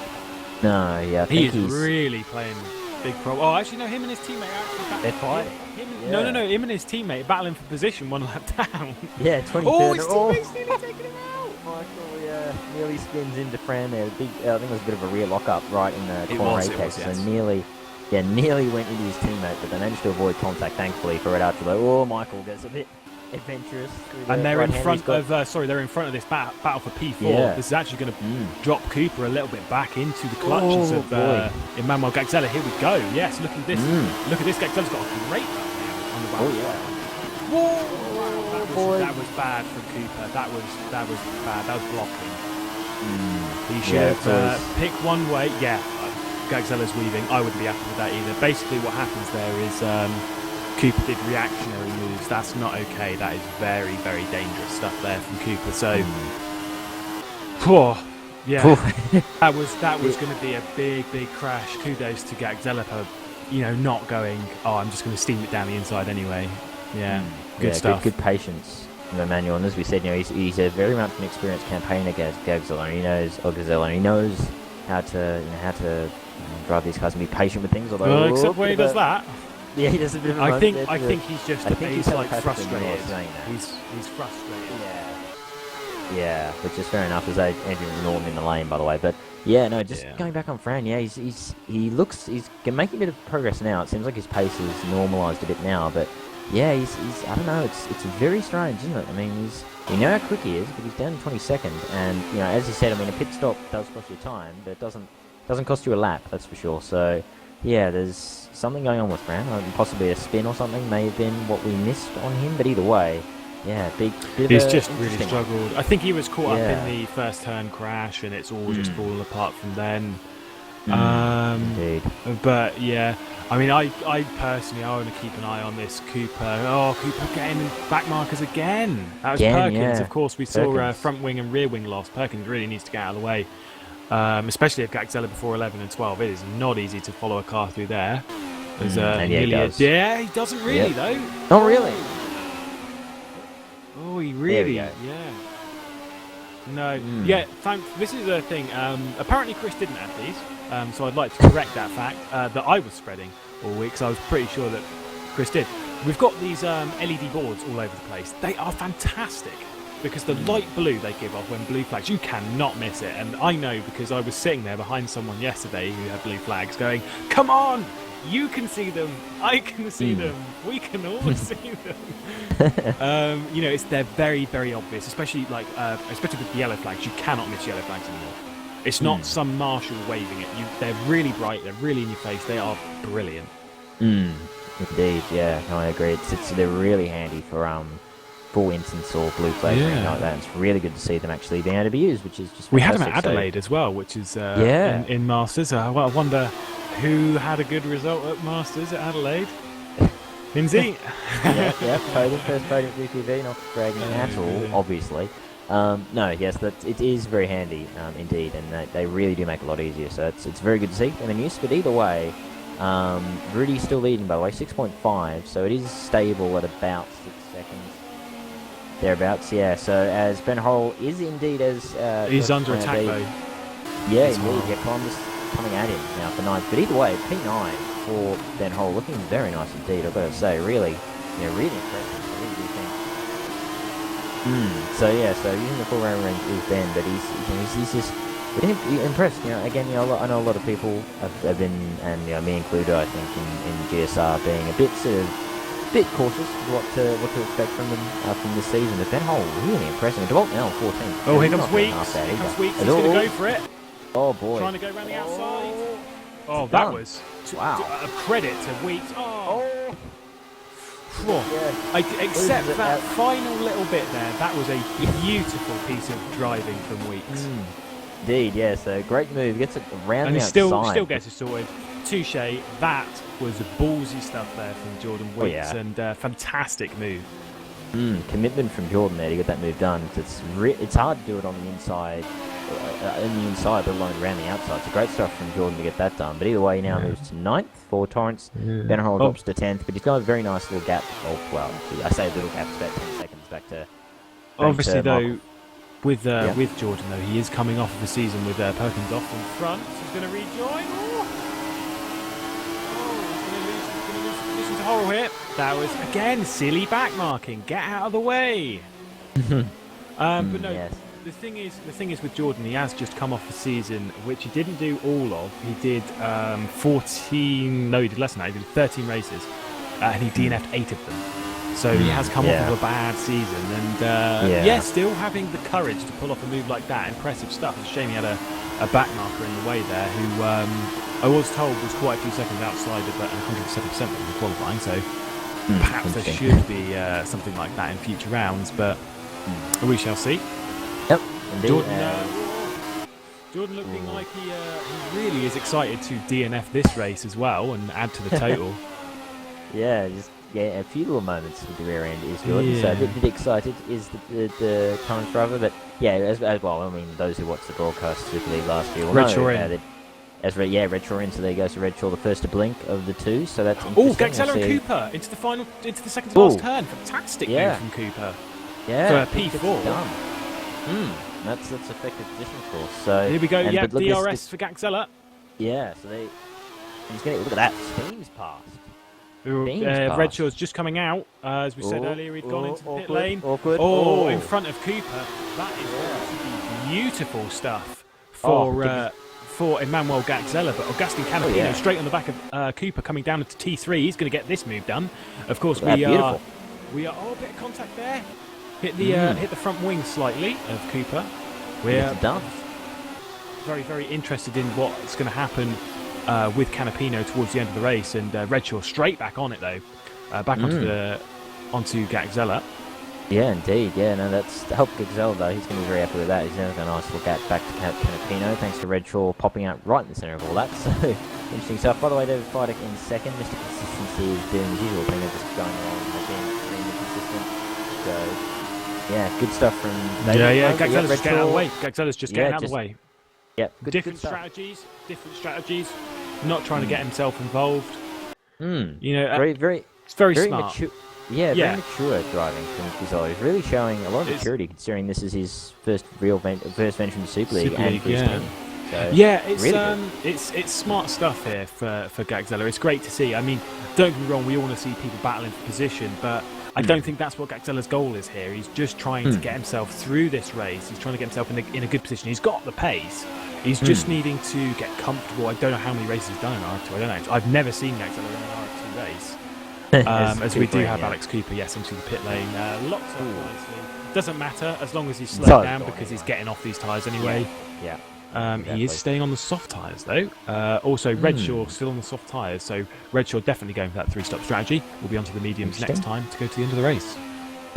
Which we'll keep an eye out for, because that could be very interesting indeed. By the way, Michael Timon actually retired at accident. Apparently. He did. That was a good few laps ago, so a big shame for Michael there. Really quite a painful start for them, as we said, with Farron Leopard's out in 21st, Red Archer looking like having a little bit of a painful first round here, so we'll have to keep an eye out for them. So a bit of a shame for them after, a pretty good last season, really, with some good results. As Philip Pushka, by the way, in an 18th, he's still down outside the points. So Philip struggling a bit, our defending champion, after that big first lap incident and rolling multiple times in that car. So moments for him, but he's still going along at least. So if he can keep going and retirement's going to occur, he could get some points, and I think that will be his aim at this point, because he is a ways off the back end of all the guys there.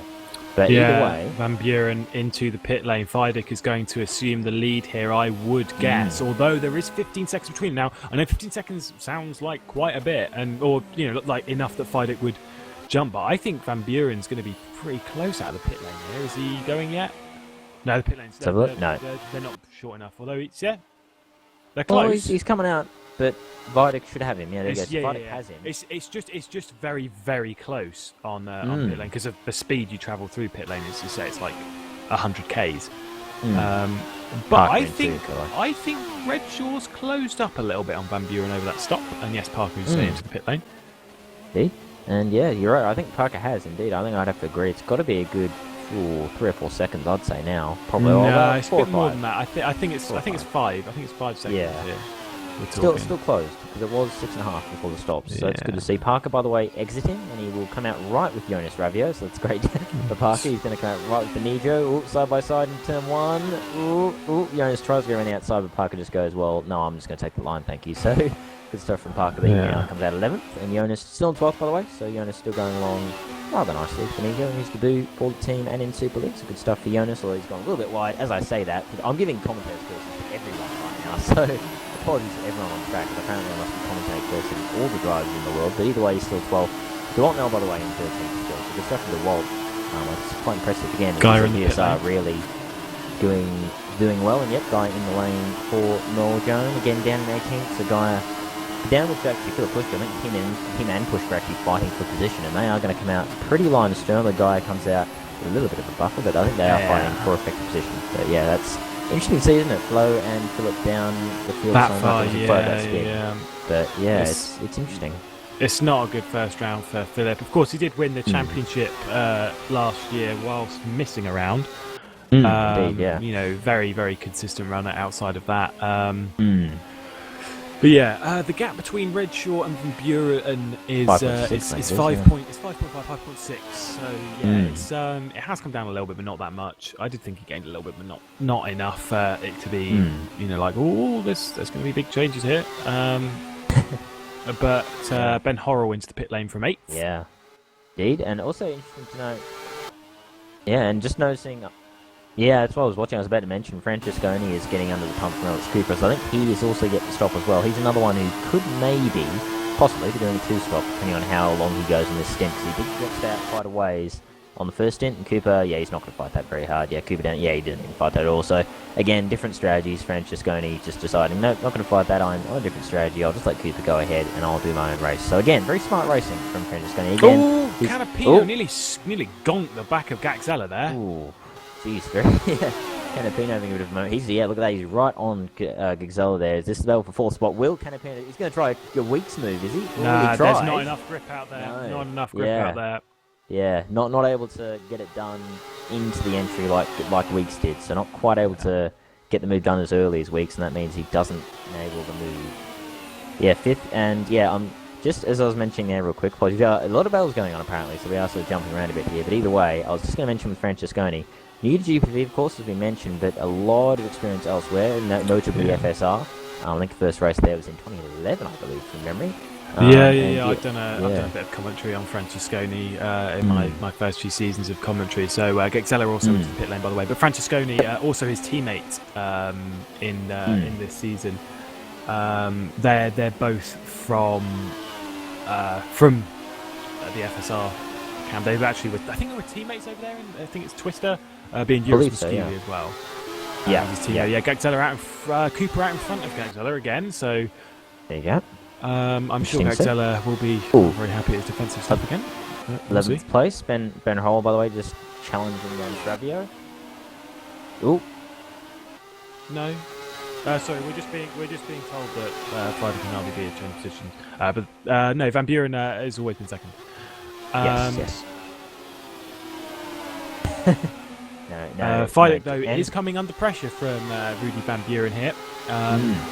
And Rudy obviously on the if Fidek keeps Van Buren behind him for long enough, and we know how good Fidek is, if he can stay on these tyres for a bit longer, then Van Buren is going to be in trouble with Redshaw. And I think Fidek has to go quite a bit further to make this two-stop strategy work. Of course, he went. Let's have a look. He went. Oh, he's in. He's in. Yes, straight in. Okay, he went 16 laps on his boost, so he actually went one shorter that stint. Interesting. That's going to mean he needs to do about 28 laps on the medium. Yeah. Which is, it's probably doable. I wouldn't be surprised. It probably is doable. I wouldn't be too surprised, but it would. Well, it's not doable. Suspicions. But he went on the softs. Yeah, there you go. So it's a 3-stop for David. But look at that, he's still come out in 4th spot. So he's still fighting for podium. So that's interesting. So there you go. So maybe David went. Maybe initially it was going to be a 2-stop, and he's decided with tyre wear and with pace that maybe it's actually better to go with a 3-stop because he's still going to be in an effective fight for the podium either way. So interesting. But either way, that means he's 4th. That's effective too, by the way. For David, he's probably going to be on 3-stop as we just mentioned there. It is, of course, very possible that it's a mistake. We do have Eunice Ravio and Devil Nell side by side into T1 for 13th and 14th. Good move from Nell. Also, directly in front is Malim and Bart de Vos, and directly behind is Sven de Vries. Yeah, this is a 5-way battle for 11th. Yeah, that's what I was about to mention. So, Jonas a bit deep on the braking, did rock up too. He's going to have some lovely flat spots there. Going to be nice vibrations in that wheel of his. Absolutely, it is fantastic. Obviously, not really. But yeah, he's now he's in 14th now. For Nico's got Sven de Vries right up behind him. But again, he's a bit having a few little moments, is Jonas. But again, as you said, this is a very, very new thing for him for sure, being up in Super League during this new era for the league. But he's still doing well in the points for Nijo, which I'm sure Chris would be very happy with indeed. Chris Williamson, the team manager of Nijo. So hopefully for his sake, he will get some good points. Look at this, because it goes a lot on Cooper out of the S's, and he gets the move done. I don't think Gexella was kind of open to the idea of Cooper having another go, because he just chopped straight off in front of him as soon as he was clear. Good judgment there from Gexella to know how big the car is already. It just moved straight over, got it done, and was basically like, Alex, no, we're done here. See ya.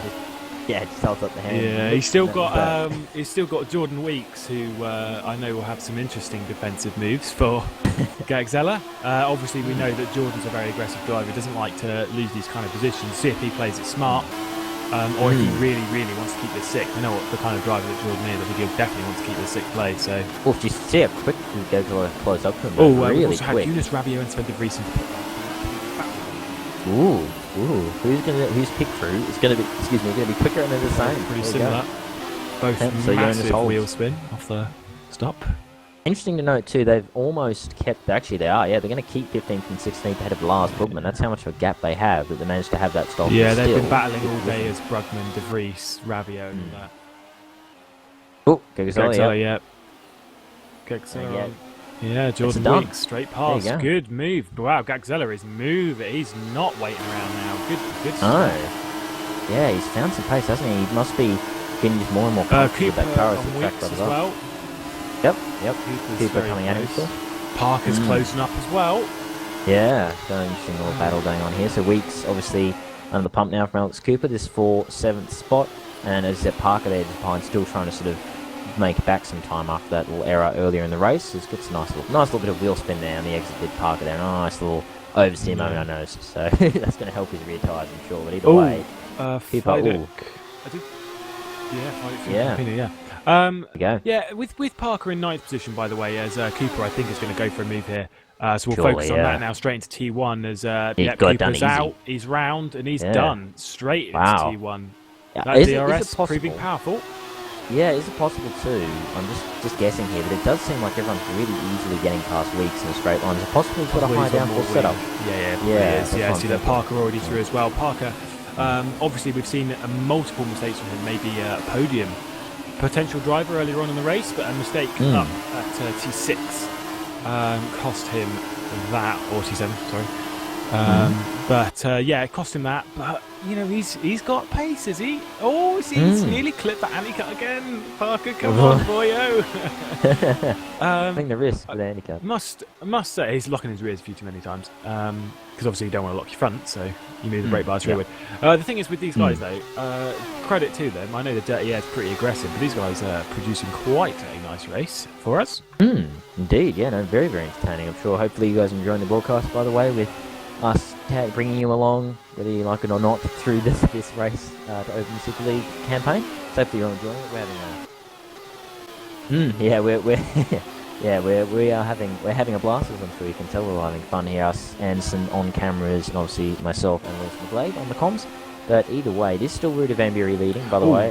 Buren, 6.5 seconds now clear of Rachel. Yes, Columbus is in from, I think I was 4th or so there, so he's now in for Torrance, and that should mean, I would suspect, he's going to come out, I'm going to guess around Bart DeVos. 10th. He's going to be behind Francesconi. Yeah, he's just going to be behind Francesconi in between, in between Francesconi and DeVos, so 10th spot for him, so it's good. Again, good stuff for Torrance. This is changing up all the time, We've nearly 24 laps to go here for the Australian Grand Prix.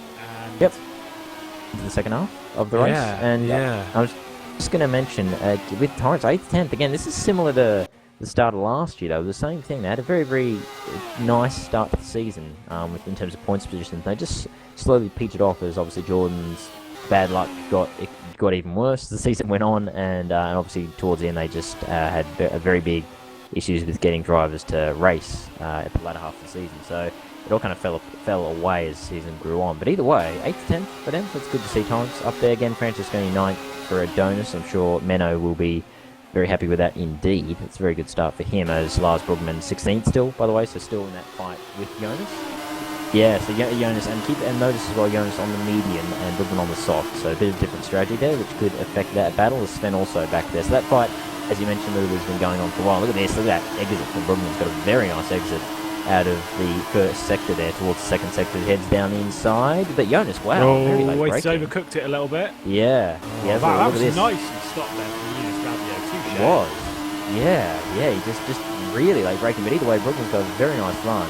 But will he have a look? He's going to try around the outside, is he? Oh, no, he's not. I think what he's trying to do is he's trying to get Eunice onto the dirty side of the track.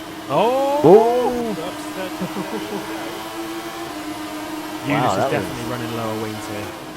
Lars is playing it smart. He's going to wait for the DRS zone. Jordan weeks in. Yeah. Oh! But he should pop out. Oh, boy. Oh! That was Lars looking at the wrong time.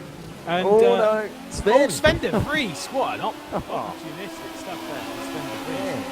Brugman not having enough steering lock really to get through that corner, and accidentally holding Eunice out a little bit wide, and Sven de Vries went, I'm having you both. Bye! Yeah, and he had DRS too, so he could defend his position quite nicely because he had DRS from the earlier corner, and I think he might have it again. Yeah, he's got it again. It's a single DRS detection point for both zones, so... Yeah, indeed. So Sven, there you go, 15th, gets 2 positions in 1 thanks to those 2 having a squabble, so very good stuff from Sven. Again, we know how experienced he is as a racer, very experienced and very fast racer, generally is Sven de Vries, so... Showing his class, as we know he has, is Sven there, so great stuff for him. And now in the points for Kerno. But, speak of points for Kerno, Bart DeVos, 10th for Kerno, I mean, and again, he's another driver we know just how consistent he is, and he seems to be finding even more pace with R Factor 2, and yeah, he's just very impressive, very impressive. And again, DeWalt Mel behind him in 11th, also very impressive. But Pedro Mellon, 12th for Welters, again, that's a good start for them with Hole down 13th, although I think he's stopped, and yes, he's on the medium. So they'll be interesting to see if he can go to the end. That may be scrappy. Yeah, so... No, it's 5. Yeah, 5 seconds. So sorry, we just got some information. Sorry. Yes. Yeah. Yeah. And DeWalt Mel's pitting. DeWalt Mel on the lane, as is Pedro Mellon. So yeah, and yes, that was just Redshaw still 5 seconds, although at the end of the next sector it is 5.4. Wow, he took 3/10 out of. He's been closing him up a little bit here. It's gone from 6 point. It went up to 6.5, something like that, and he's dragging it back down again.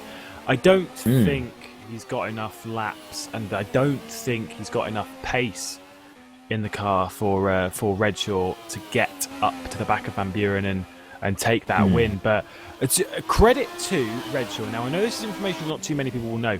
As Guy was in the pit lane, I think he's spun. And well, no, it was just a driver name. Sorry. But yeah, Redshaw. Fun fact about Redshaw is that his last race in R Factor 2, and he's only done 3. And that was 1 round of Masters in 2013. So he's not raced in this sim for 2 years. I think he's driven in it for a few times, but he's not raced in it. And let's be honest, the previous race that he did in it was in McGann's at Simmons Plains. I know it's the same country, but very different vehicles and tracks. Yeah. Yeah, no, he's definitely showing again, why Redshaw in R Factor 1 was, up there amongst the best. And he's showing just how classy and how quick he is, because again, made that transition to R Factor 2 very, very seamlessly indeed. So, very impressive. And I'll tell you what, Ollie Woods will be absolutely over the moon. We're not saying that Redshaw's going to finish in second, because we're not saying Roos finishing. We're not saying anything. We're just saying at this moment, exactly, it would be over the moon with Redshaw at the moment. This precise moment right now.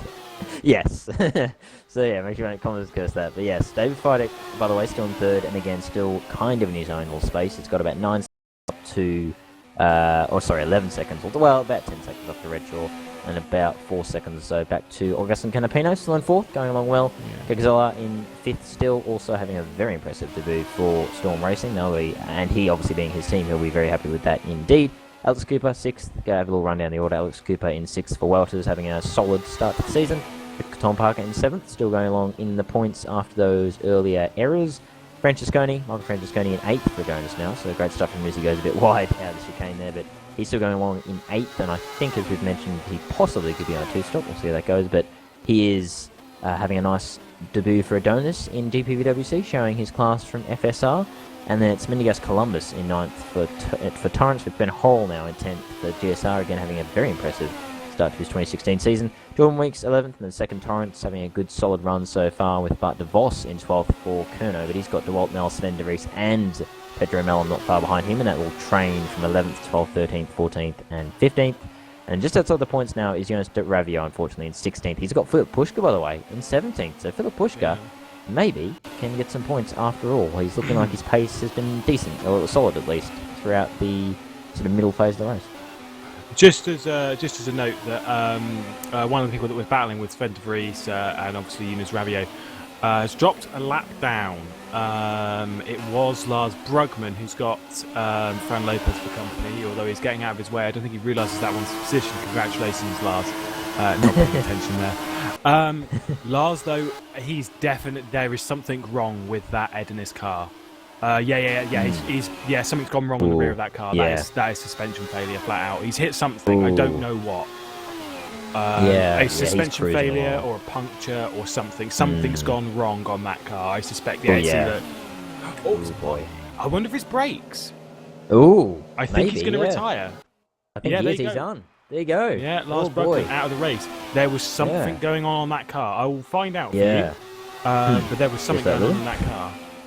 I wouldn't be surprised. I wouldn't be surprised with brakes. I mean, this track is pretty hard on the brakes, and quite a few pretty heavy stopping zones around the Melbourne Old Park circuit. So wouldn't be too surprising if it was brakes, but pretty early, only 39 laps in. It seems like a pretty early time for the brakes to go, but either way, whatever it is, definitely some sort of an issue there for Lars, and yeah, he's out of the race. So real shame for him. He was on for possibly at least some sort of points result if he'd keep in that fight at the back end of the points. But yeah. But either way, that now means that releases Philip Pushka into 16th spot, and he's only 3 seconds off Pedro Mellon. So, again, as you said, that determination, that grit that Philip Pushka has to just keep going. He just never gives up at all, no matter what the circumstance. And he is still fighting along, and it could well pay off for maybe a point result. He seems to be flying up to Pedro Mellon at the moment. Yeah, we're having Weeks and Horrell in P10, very close, coming up towards turn 3. We've obviously, we know that Weeks is on a high downforce setup. He's going to look down the inside of Horrell. He's going to dive. He's going to do it, and he's going to clear him. Ooh. Good stuff. Nice.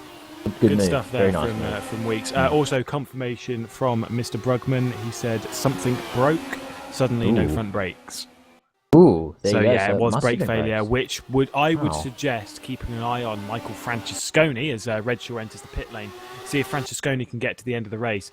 I distinctly remember a Super League race a couple of years ago. One of the Woods drivers, Danny Asbury, was running in 12th position, and he had a brake failure as well. This track is really hard on brakes. As you say, there's so many big stopping zones and stuff like that as Redshaw exits pit lane comfortably in front of Gexella. But yeah. Brake failure there for Brugman. Real shame. And I tell you what, I'm sorry just to cut in, but Francesconi really dropping back in the World Cup with Columbus right now. He seems to be really struggling. Yeah, he pits. There you go. So it must have been the tyres going off on Francesconi. He now pits from 8th, and I suspect he's almost going to come out, I'd say, in sort of 12th, 13th. He'll come out right in the midst of that battle at the back end of the points is where he's going to be. As Ben Horrell, by the way, 11th behind Jordan Weeks, and there's Bart DeVos now 12th with Dwalt Nell 13th, Sven de Vries now 14th, and it's still Pedro Mellon, but he is getting reeled in relatively handily by Philip Pushka. It's down to about 2 seconds now, and I'd almost say almost a second now as Pushka just keeps eating away at that gap for the back end of the points. Ronnie Ravio now 17th, unfortunately, for Nijo. He's dropped out of the points, which is a shame for Chris Williamson's team. He'll be possibly a little bit disappointed that has dropped down a bit, as yet Mellon now under the pump from Philip Pushka. As I said, that is a second, so yeah, there you go, Pushka really closing in on the back of the Welsh driver. Pedro Mellon, 15th in backing at the back end of the points, or battling, sorry, at the back end of the points. A decent start for him, but although it is Pedro Mellon, he's got a very, very good reputation, obviously, in Super Cup, and even last year in Super League, I think he filled in, had some pretty solid results for where he filled in there. So interesting stuff, but either way, I'm actually interesting that was off the 12th developing too, as I'm watching as sliding. Oh, Canapino in pit lane. Yep, Canapino in, and I'm sorry, just watching this battle for a bit of a lock up for Bart there into the chicane. But this battle for 12th is Bart DeVos versus Dwalt Nell versus Sven de Vries. The two Kernos versus the GSR car. Probably Dwalt Nell in the middle of that little sandwich there.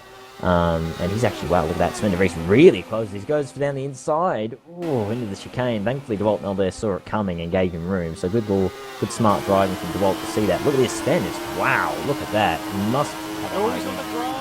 Well, how wide the car is, Sven. Good stuff. Oh, he made it. He made it.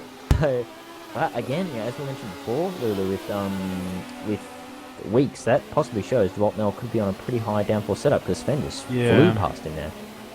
Yeah, absolutely. Also, he's closing up his De Vries to the back of his teammate DeVos. But yeah, we've also had Cooper into the pit lane. He's now down to 8th, and as we've been told, is Pushka for that final point after rolling all over the place on the first lap at T1 up into the points.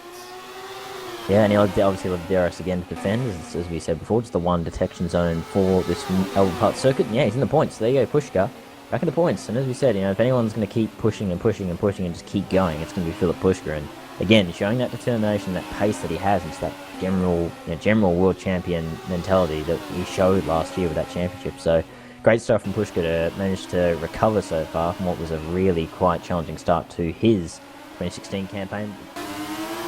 Indeed, as by the way, Van Buren's still leading at the moment, 15 seconds clear, as Retro has pitted, but yeah, with this Weeks under the pump now from giving Francesconi. He's gone a little bit wide there, too much speed on entry of 11, that's cost him quite dearly.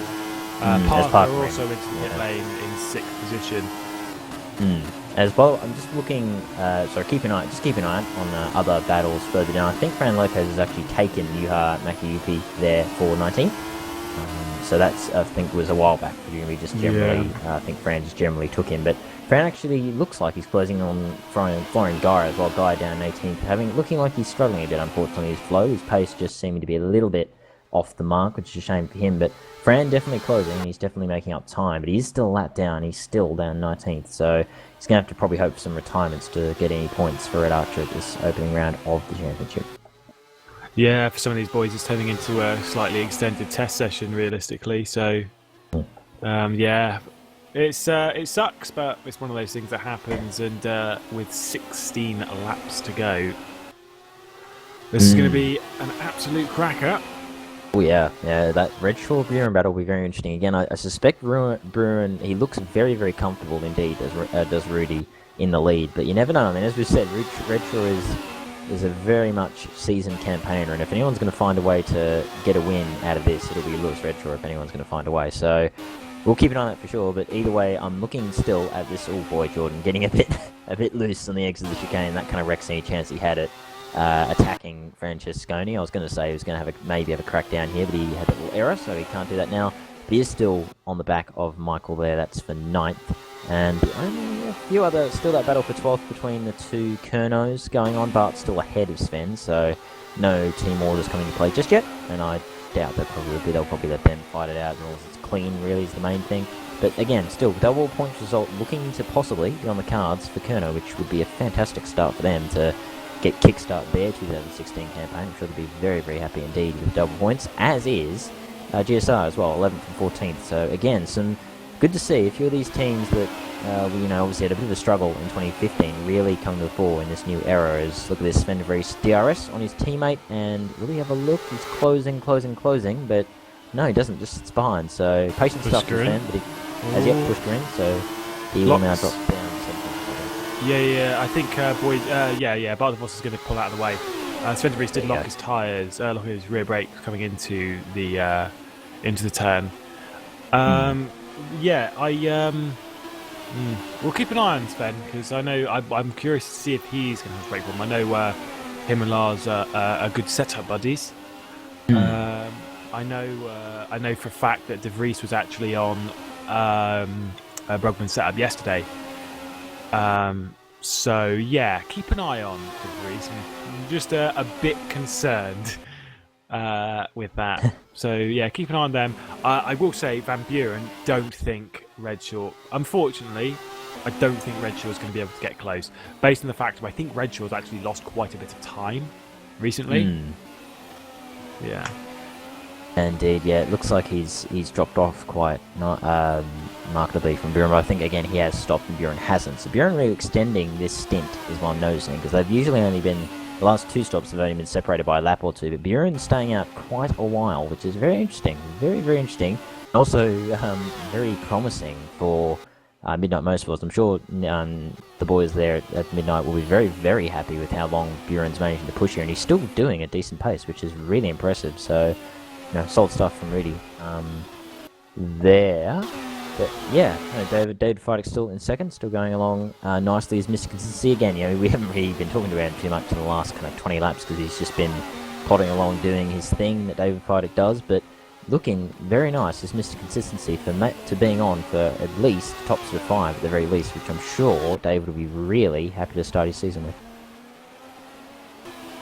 Yeah, indeed. We'll just see how the final. We're approaching the final 10 laps of this race of the Australian Grand Prix to kick-start the season as Gagzella enters the pit lane. Indeed, yes. So he's got a crash in the pit lane in front of Oh boy, Oh, that is big. That is big. Wow. Yeah, big instant there between Fran Lopez Fran Lopez, Emmanuel that did Gazella. not need to happen. That is going to cost Gagzella big time. He did lose a front wing as well. That is going to be damaged. Yeah. This is going to be big stuff here for the Storm Racing driver. That is exactly what he did not need. I'm sure he will not be happy at Fran Lopez after that. I certainly will be. No. Yeah. So Fran, just for the looks of it, just looking at the replay, just went too deep or too fast into the pit lane, just tagged the wall, and the round he went. So Yeah, real big moment there. It's going to, as you say, it's going to cost Gooksella there pretty substantial time. Now drops down to 8th out of the lane, but he's got a nice... Oh, as Jordan Weeks around at the last corner. And oh boy, that's awkward. Jeez, he's trying to... Oh boy, that was a really awkward rejoin there with people trying to go past, but manages to avoid contact. But that drops him now down to 14th, and now it puts Bart DeVos up into 13th and Sven de Vries up into 10th. So, yeah, all sorts of changing in that battle at the back end of the points. They're all pretty close within sort of 10 seconds of each other as they go along. But yeah, big moments for Guzella, but he is still in the points at least and still running. It's the main thing. So, yeah. Because, yeah, Buren finally pits from the lead. So, again, yeah, DF will, or David Frantic will go through to the lead. Yep. Basically, to point out why we just called him DF is because Anderson says it as initials, which is fine because we know who it is very quickly. But it's very, it's very infectious. But yeah, Feideck into lead. However, we do know that he's been on soft tyres 3 times, and we know that he's got to go on to the medium. So maybe he doesn't like the mediums, and that's why he's going on so far. And also, whilst he is in lead, I do want to add something very quickly onto this Nordchen car. I really think it's a pretty car. It is, yeah. It's a very nice livery. Very, very nice. Yeah, I'm a big fan. Yeah. Yes, I love the colours on it. I think it looks great. Oh yeah. No, and mentioning liveries, I'll just, now that we've brought that up, I'll mention that too. That there are a lot of extremely pretty cars in this Super League field for 2016. Absolutely, very good looking liveries. Extremely good. Very, very impressed. The one red shaw's in is beautiful. Bucket fill blue. Of course, that is another one of these testing liveries. They haven't had an official livery yet. That will be changing coming into the night race of Bahrain. Yep, indeed. So that, them, and of course Torrance, as we said, we've seen Torrance livery, just hasn't made it into the mod for the first round, but again, that will no doubt be added for round 2. So hopefully Woods and Torrance will have their liveried cars for round 2, looking all pretty and all that stuff. But yeah, no, David Feideck leading now, but again, he has to stop again. Here he comes. There he pits now. Yeah, so pits in for the medium for sure, because obviously, as we said, as Rudy now leads again, but as we said, David has to go to the medium because he hasn't done it yet. And you're right. I reckon you're right, Lewis, because he is only going to end up doing effectively about an 11 or 12 lap stint on the medium, which we know for sure that can go longer than that. So yeah, I wouldn't be surprised if you're right on that, Lewis, and that he's just not comfortable on the medium tyre, which is interesting to see. And an interesting note for further races in the season with the medium tyre. Yeah, of course, because again, these tyres are not going to be the same tyres that we take across all season. We will be changing from softs, we will be changing what compounds of tyres we use throughout the year. I'm pretty sure it is softs and mediums again next round. But it is always interesting to have these different compounds, because obviously when we go to somewhere like Monaco, it is going to be it's going to be super softs and softs. So. But it is soft. It is soft and medium at the next round. I will confirm that. Yep, indeed. So all the same compounds. So interesting. I wonder if we see David Feideck going for mostly softs again the next round. That'd be interesting to see. It will be interesting to see though when we get to Sochi, because Sochi is a super soft and a soft round. Obviously the third round of the season here. So we'll keep an eye across the season as to how these drivers develop with their setups and these different compounds of tyres that are constantly changing. And obviously having to adjust the setups accordingly to better suit each tyre, because each tyre, I think, having a different setup for each one. Exactly. Helps in pace, of course. So exactly, yeah. Very interesting. But yeah, just looking back through the field, we'll do a little rundown now. Everything a little bit quiet now, with everyone just sort of in their own space. The closest battle is a bit of a 3-way tussle between 2 GSRs and Pacerno, but they've lost at the moment for 11th. But that's probably the closest fight on track at the moment. But at the moment, Bart managing to hold as it again locks up into the chicane there. It's going to be a lovely little bit of a flat spot developing on those front tyres. But either way, it's still Rudy Van Buren leading. He's 8 seconds now clear of Lewis Redfern, and looking very nice to be taking a victory here in round 1 if he can keep this on track. So good start for him so far. Lewis Redfern second, as I said, with David Feideck Mr. Consistency himself in third, which is good to see as Mendigas Columbus pits from 6th. But yes, David Feideck doing his usual Mr. Consistency thing of just plugging away all race long, and just being there the whole time. And there he's in third again, showing that. I mean, Columbus. Last year he was he's pitted and they are side by side now to T3.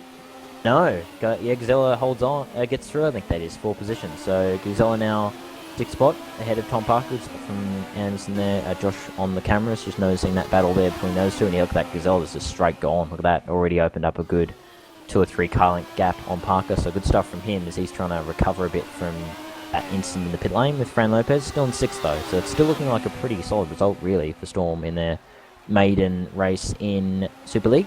But I was quickly finish that order I was going through as David Fike still in 3rd, 15 seconds off the lead with Augustin Canapino all in his own. He's got about 10 seconds up to David and then about 20 seconds down to Lex Cooper, so all on his own at the moment in 4th spot is Canapino, but a good solid start for him. I'm sure he'll be very happy with that for Volleyball, and I think Michael Pittman will be very, very pleased with Augustin's pace and consistency of this race. Alex Cooper, 5th for Waters there, good solid start for that new team as well in Super League, along with Emmanuel Gazella there in 6th for the Storm Racing crew. Tom Parker in 2nd Midnight Sport Car after a bit of an eventful race, still in 7th spot, so I'm sure he'll be happy with those solid points if he can keep it there. Michael Francesconi is still holding on to 8th at the moment ahead of Columbus, but again we'll be keeping an eye on him. His brakes will hopefully for his sake manage to hold on to him in a race, but we'll keep an eye on that for you. He's in 8th with Columbus.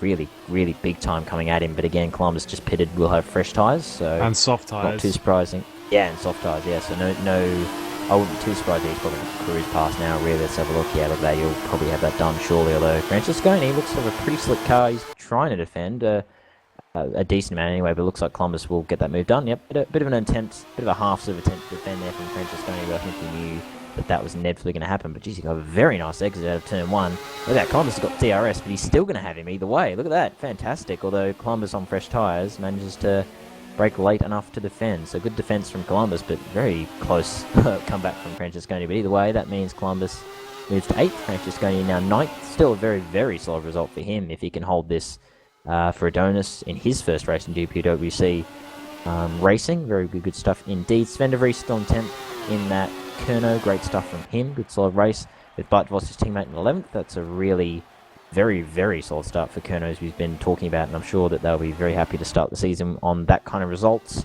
DeWalt now in 12th with his teammate there in formation in 12th and 13th for Green Stripes. Again, another team that I'm sure will be very happy with 2 points results to commence their 2016 campaign. Jordan Weeks, 14th in the second. Torrance having in the points, so I'm sure he'll be happy to get points, but he does have Mellon in the second. Workers right behind him. That's the battle at the back end of the points. And then Philip Pushka, still outside the points, unfortunately, and unless anyone ahead has a last-minute stop, I don't think he could catch up to the guys ahead, which would... Or maybe, though. He's on the soft tyre, to be fair. The guys ahead are on the medium, I believe, so that could be a factor, but quite a gap to bring in. But hopefully, for Philip's sake, he can challenge. His 16th at the moment after that first corner incident is not the way he would have imagined starting his 2016 campaign, Lewis, I don't think. No, absolutely not. We do have De Vries into the pit lane. He's still got yet to put on the medium tyre, which he has just put on there. He will drop behind his teammate and probably a couple of others. I reckon he's going to drop down actually to the last points paying position. There he goes. Down to 15th there for De Vries. But yeah, Pushka, defending champion, not the way he wants to start the season, but you know, he's getting experience in this car, he's getting experience in the tyres, and you know, those things are important. So, you know, I think he realises that, and that's why he's still out there. I will say that I think Fidek's a little bit faster than Redshaw, but yeah, we do have Pedro Mellon, 14th position, putting Weeks under an awful lot of pressure here, as we've got a lot of blue flags up ahead. Yeah, indeed, yeah, a lot of lap traffic in the way of those guys. As apologies, my dog's having a bit of a spasm. Oh, here we go, Weeks and Horrell, But, that is a lot of traffic once again from the Hawkeye driver that we've seen before, and Horrell turns in a bit too early there for Weeks.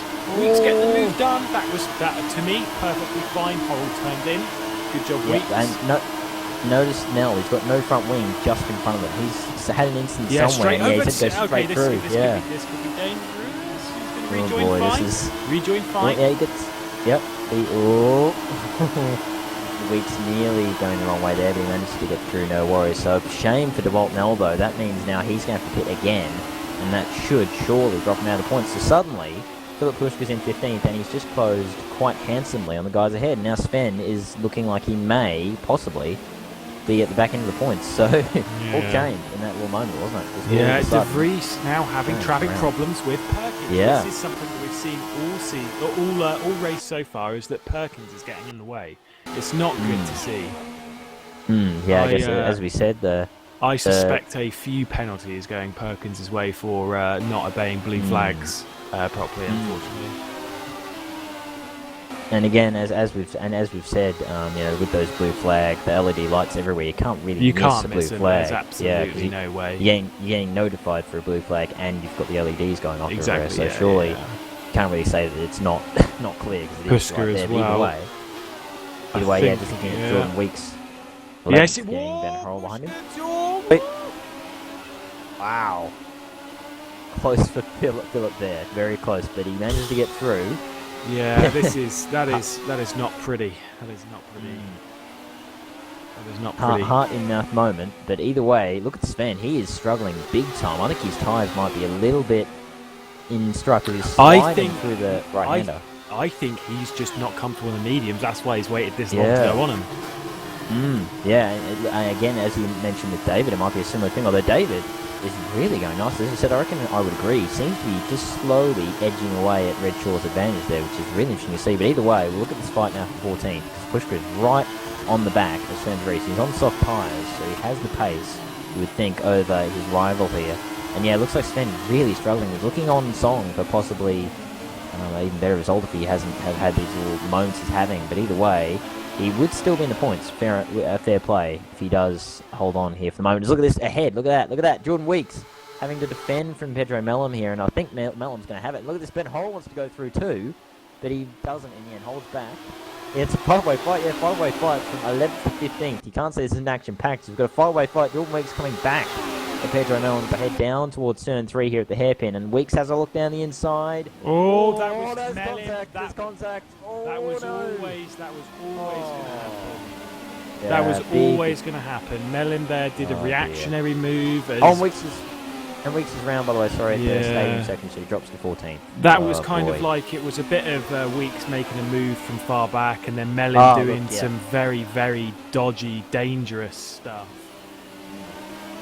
Yeah, I think Jordan's letting. Yeah, he's letting. Yeah. Look at that. It's a good stuff from Jordan. He lets Pedro go through. If I'm again, honest, which is I don't solid. personally think that was 100% Jordan's fault, because Mellon was moving in the braking zone.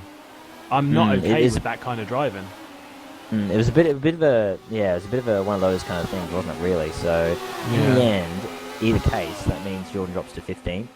So he now gets lapped, as you said, by Rudy Van Buren now, as he laps these guys to the back end of the points. Pedro Mellon now 14th. Philip Pushka 13th, so in the end he gains from, he's 12th, he's just taken Ben Horrell out of the chicanes. He now moves to 12th, so Philip Pushka is rubbing his hands together going, thank you ever so much, guys, for letting me get back in points. So great stuff for Philip now. He now moves to 12th, so as we said, that determination, just fantastic recovery drive from Philip Pushka. But Ben Horrell now 13th, still in the points for green stripes, it's the main thing.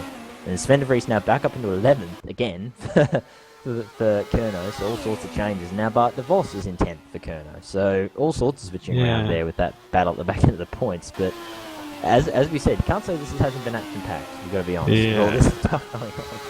Yeah, a bit late in the game though, but I am noticing one very important thing from this is that Fidek's pace is actually the fastest of the top 3.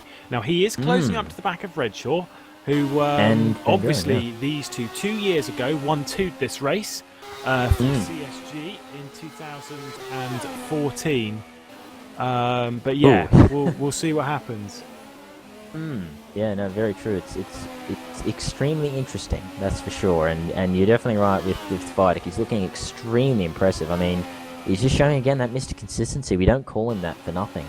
He's just showing once again why he is one of the top drivers in the league. He just is able to just keep going and just consistently bang out the laps constantly, just bang, bang, bang, bang, there are the laps, and just wear you down. That's what he does. And again, he's doing that with Redshaw now. It's down to 2 seconds.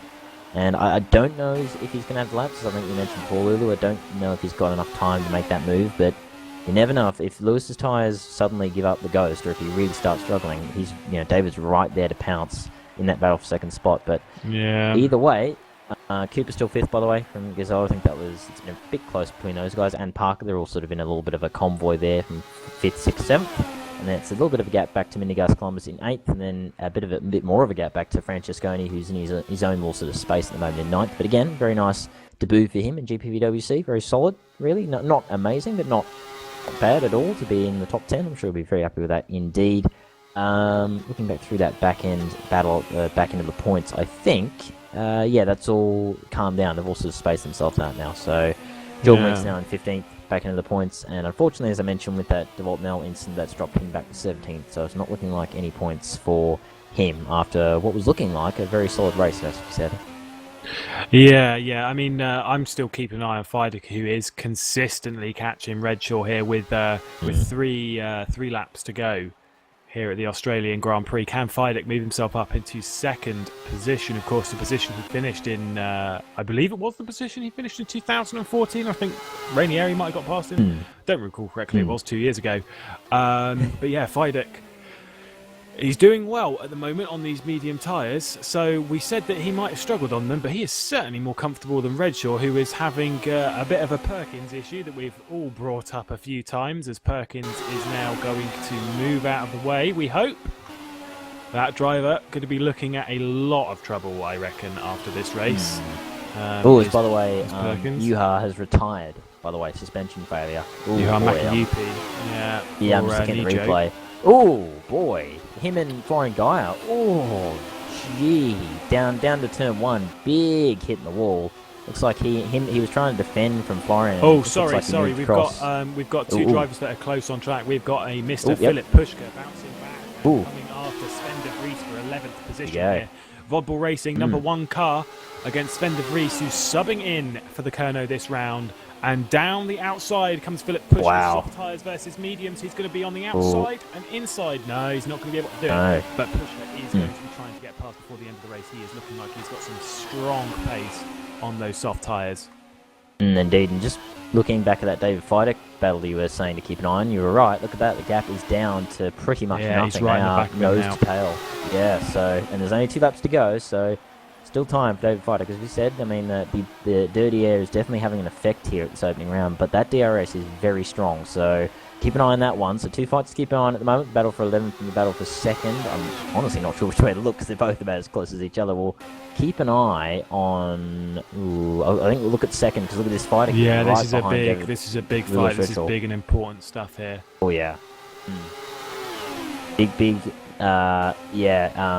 moment. Yeah, Yuri, as I said, is out with that suspension failure, that massive crash into turn 1. Here we go, Fidek from pretty big. Here we go, Yeah, again, clever stuff. Fidek, he's not. Yeah.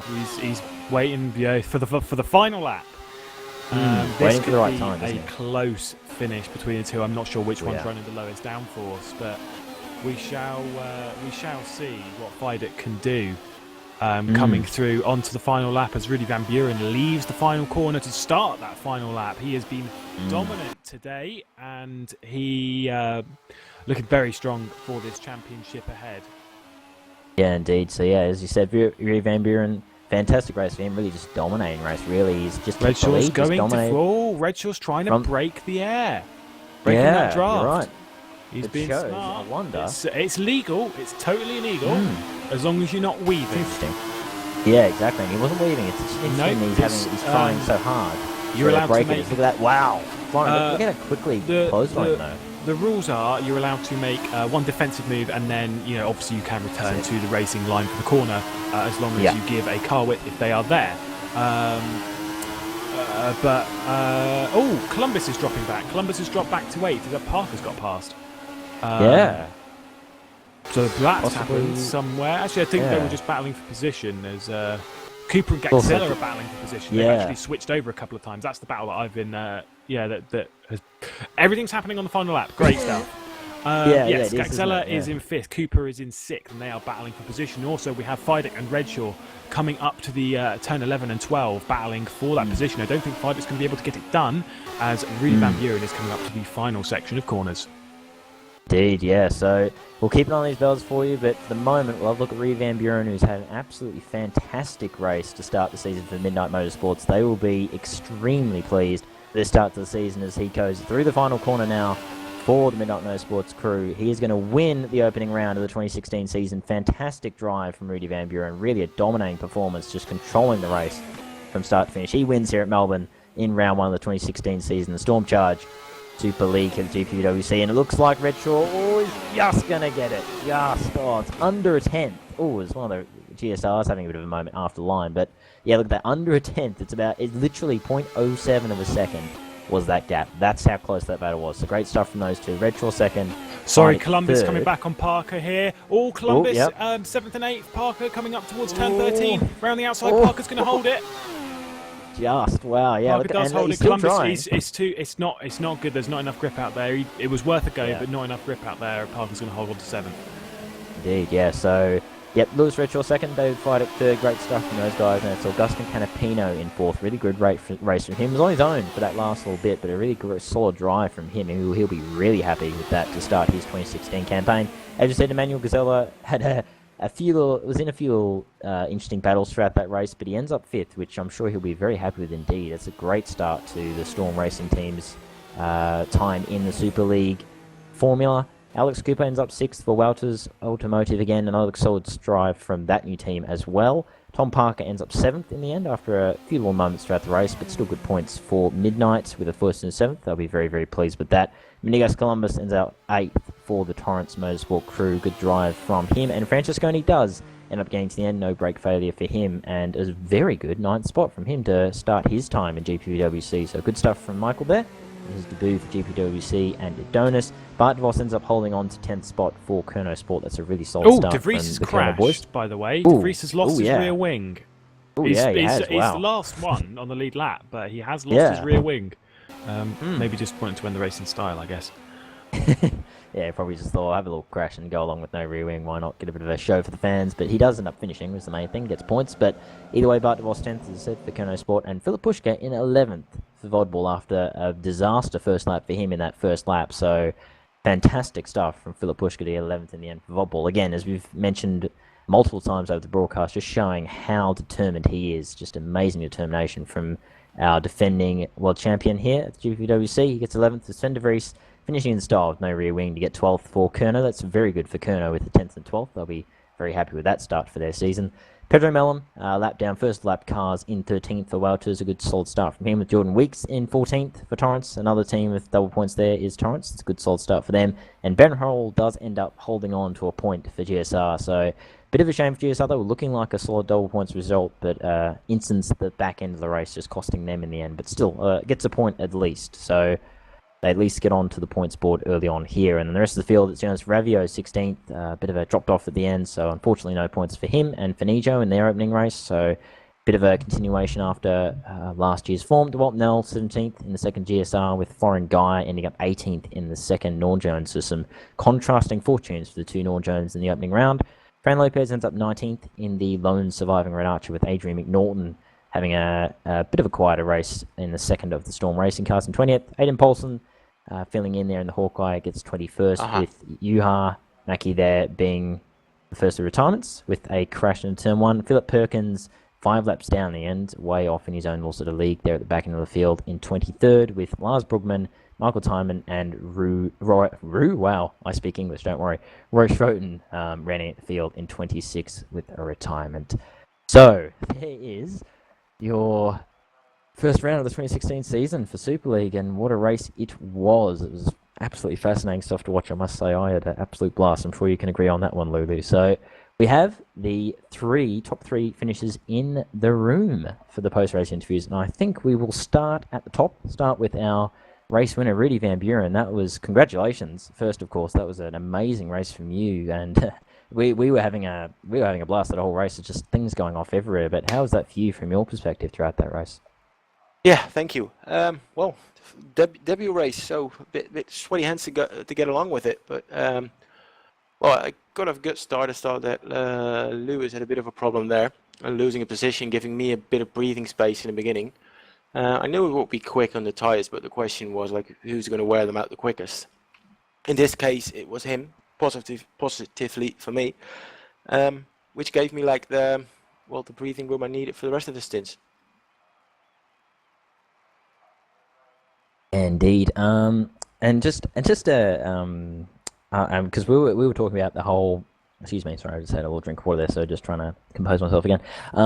We were just talking about during the race, the whole, the tyres, obviously with R Factor 2, as we've been talking about here at the GPVWC with the move up to R Factor 2, the tyres, the way they overheat and the way they wear is just completely different.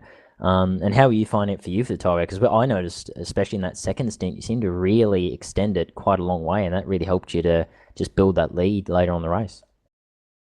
Yeah, well, the tyres in R Factor 2 got a bit different method than R Factor 1, obviously. In R Factor 1, you could pretty much do anything with them.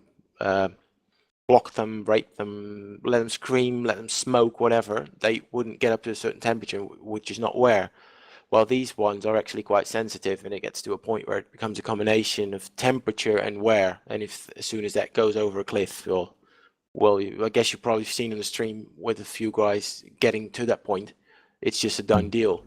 But like I said, it's a combination between the temperature and the wear. So it's not like simple deal when the tires go from green to yellow in the wear stats. It happens. So well, it's a thin line. It's a tricky line. It's hard to explain. Indeed, yeah. It's the complexities of the R Factor 2 physics over the R Factor 1, there definitely is a major difference. So we'll end on this, on looking to the future. The final sort of question is the interview here. Obviously, Bahrain, the next race, night race at the Sekir circuit. Is that a favourite of yours, Rudy, that track? Actually, no. No, I've never been a fan of Bahrain, especially the middle sector. But well, it's the same track for everybody, so we got to get along with it. First, got a week of holiday in the middle, so the preparation is going to be as perfect as for this one, but we're going to do our best. And like I said, it's the same track for everybody, and if I like it, it's not the most important thing. Just got to get along with it, get a good strategy, and try to get the same result. Indeed, yes, no, and yeah, thank you for coming to booth, and again, congratulations on the win. A fantastic start for you and the Midnight Boys, and yeah, look forward to seeing you. Yeah, no worries at all. Look forward to seeing you at the next round at Bahrain. I will. So, indeed, yes. And so we'll move on to the next man in the booth of the three boys here, and it is good old Brittany. You can always use some more Brittany Lewis, I think. I'm sure you can agree, Redshaw, in this one. So always use some more Brittany in the Super League. But yes, great start for you in this year for second spot. And we were interested to see, we were thinking it was a bit seesawy from what me and Lulu were seeing throughout that race with you and Rudy. You seemed to be sort of, it's a bit of a yo-yo effect with the gap because you'd close in, then it would sort of go back out and close in again, go back out, and it was very interesting to see from our view. But how was the race for you from your view? Yeah, at the start was a bit miss. It was I think it's from being on the right-hand side. It's just not as much grip. It didn't feel like in the launch control, so I got off to a pretty bad start. But thankfully, Gexella didn't put up much of a fight at all. So I think he saw I was a lot quicker, and then was just following Rudy and was able to, close up quite a lot. And I was at that point, I was using most of my fuel allowance and really just harshing the tyres just to see if I could catch him. There's a couple of points where I got really close, and then the dirty air came in and sort of ruined it. And yeah, DRS didn't seem to work one of the times as well. There was a bit of a weird thing. I don't know what's going. Whether I was slightly behind at the line, which is a lot further back than the activation, I don't know. But yeah, no, and then obviously I was starting to save fuel just as my tyres were going off, so we really lost the gap to Rudy. And after that, I just sort of knew I wasn't going to be able to catch him again. I had a lot of traffic when I came out the pits, and then I started to worry about the person I always worry about is Mr. David Fidek, because I know he always goes about 20 laps longer on his tyres than everyone else. And I was worried at one point he was on a 2-stop, and then I suddenly realised he was on a 3, but he was going to be pitting about 10 laps later than me. So yeah, nothing much happened in the middle, and then got to that end of the race, and with about 5 laps to go, the tyres were just completely gone. I somehow found a cliff at 41%, and was really sort of not being able to use boost at all, was just trying to save fuel if I needed it for the last couple of laps. And then David caught me, obviously, and yeah, my heart was beating very fast because there was nothing I could do. You're in a situation where you're very fast, but you can't really use it. So, but thankfully, I managed to stay ahead. So, good podium for Woods. First since 2011, I've just heard. So, that's a good thing. Yeah, I was going to say, I mean, Ollie will be absolutely jumping out of his skin with joy. Yeah, no, give congrats just from myself. Big congrats, Ollie, out there for you, man. That's a very well-deserved podium. Really good to see the Woods curse broken. But well, hopefully. Hopefully, let's not. Yeah, not to speak too soon. But For you, with that, and something again, another thing me and Lewis were just kind of were seeing throughout the race. How was the lap traffic for you? Because we did notice a few guys seemed to be a little bit. There's a few little issues with a few of you guys trying to come through lap traffic from what we saw. Yeah, definitely. I mean, the normal guys who were very good. There was that hasn't been, for the last 2 years or whatever. I've been thankfully and fortunate enough to be at the front. They was fine, but there was some people that I've never been. Well, I can't really swear on stream, can I? I've done it before, but the saying I did myself. That happened a couple of times where people just park on an apex of an exit of a corner, and you're trying to turn away from them.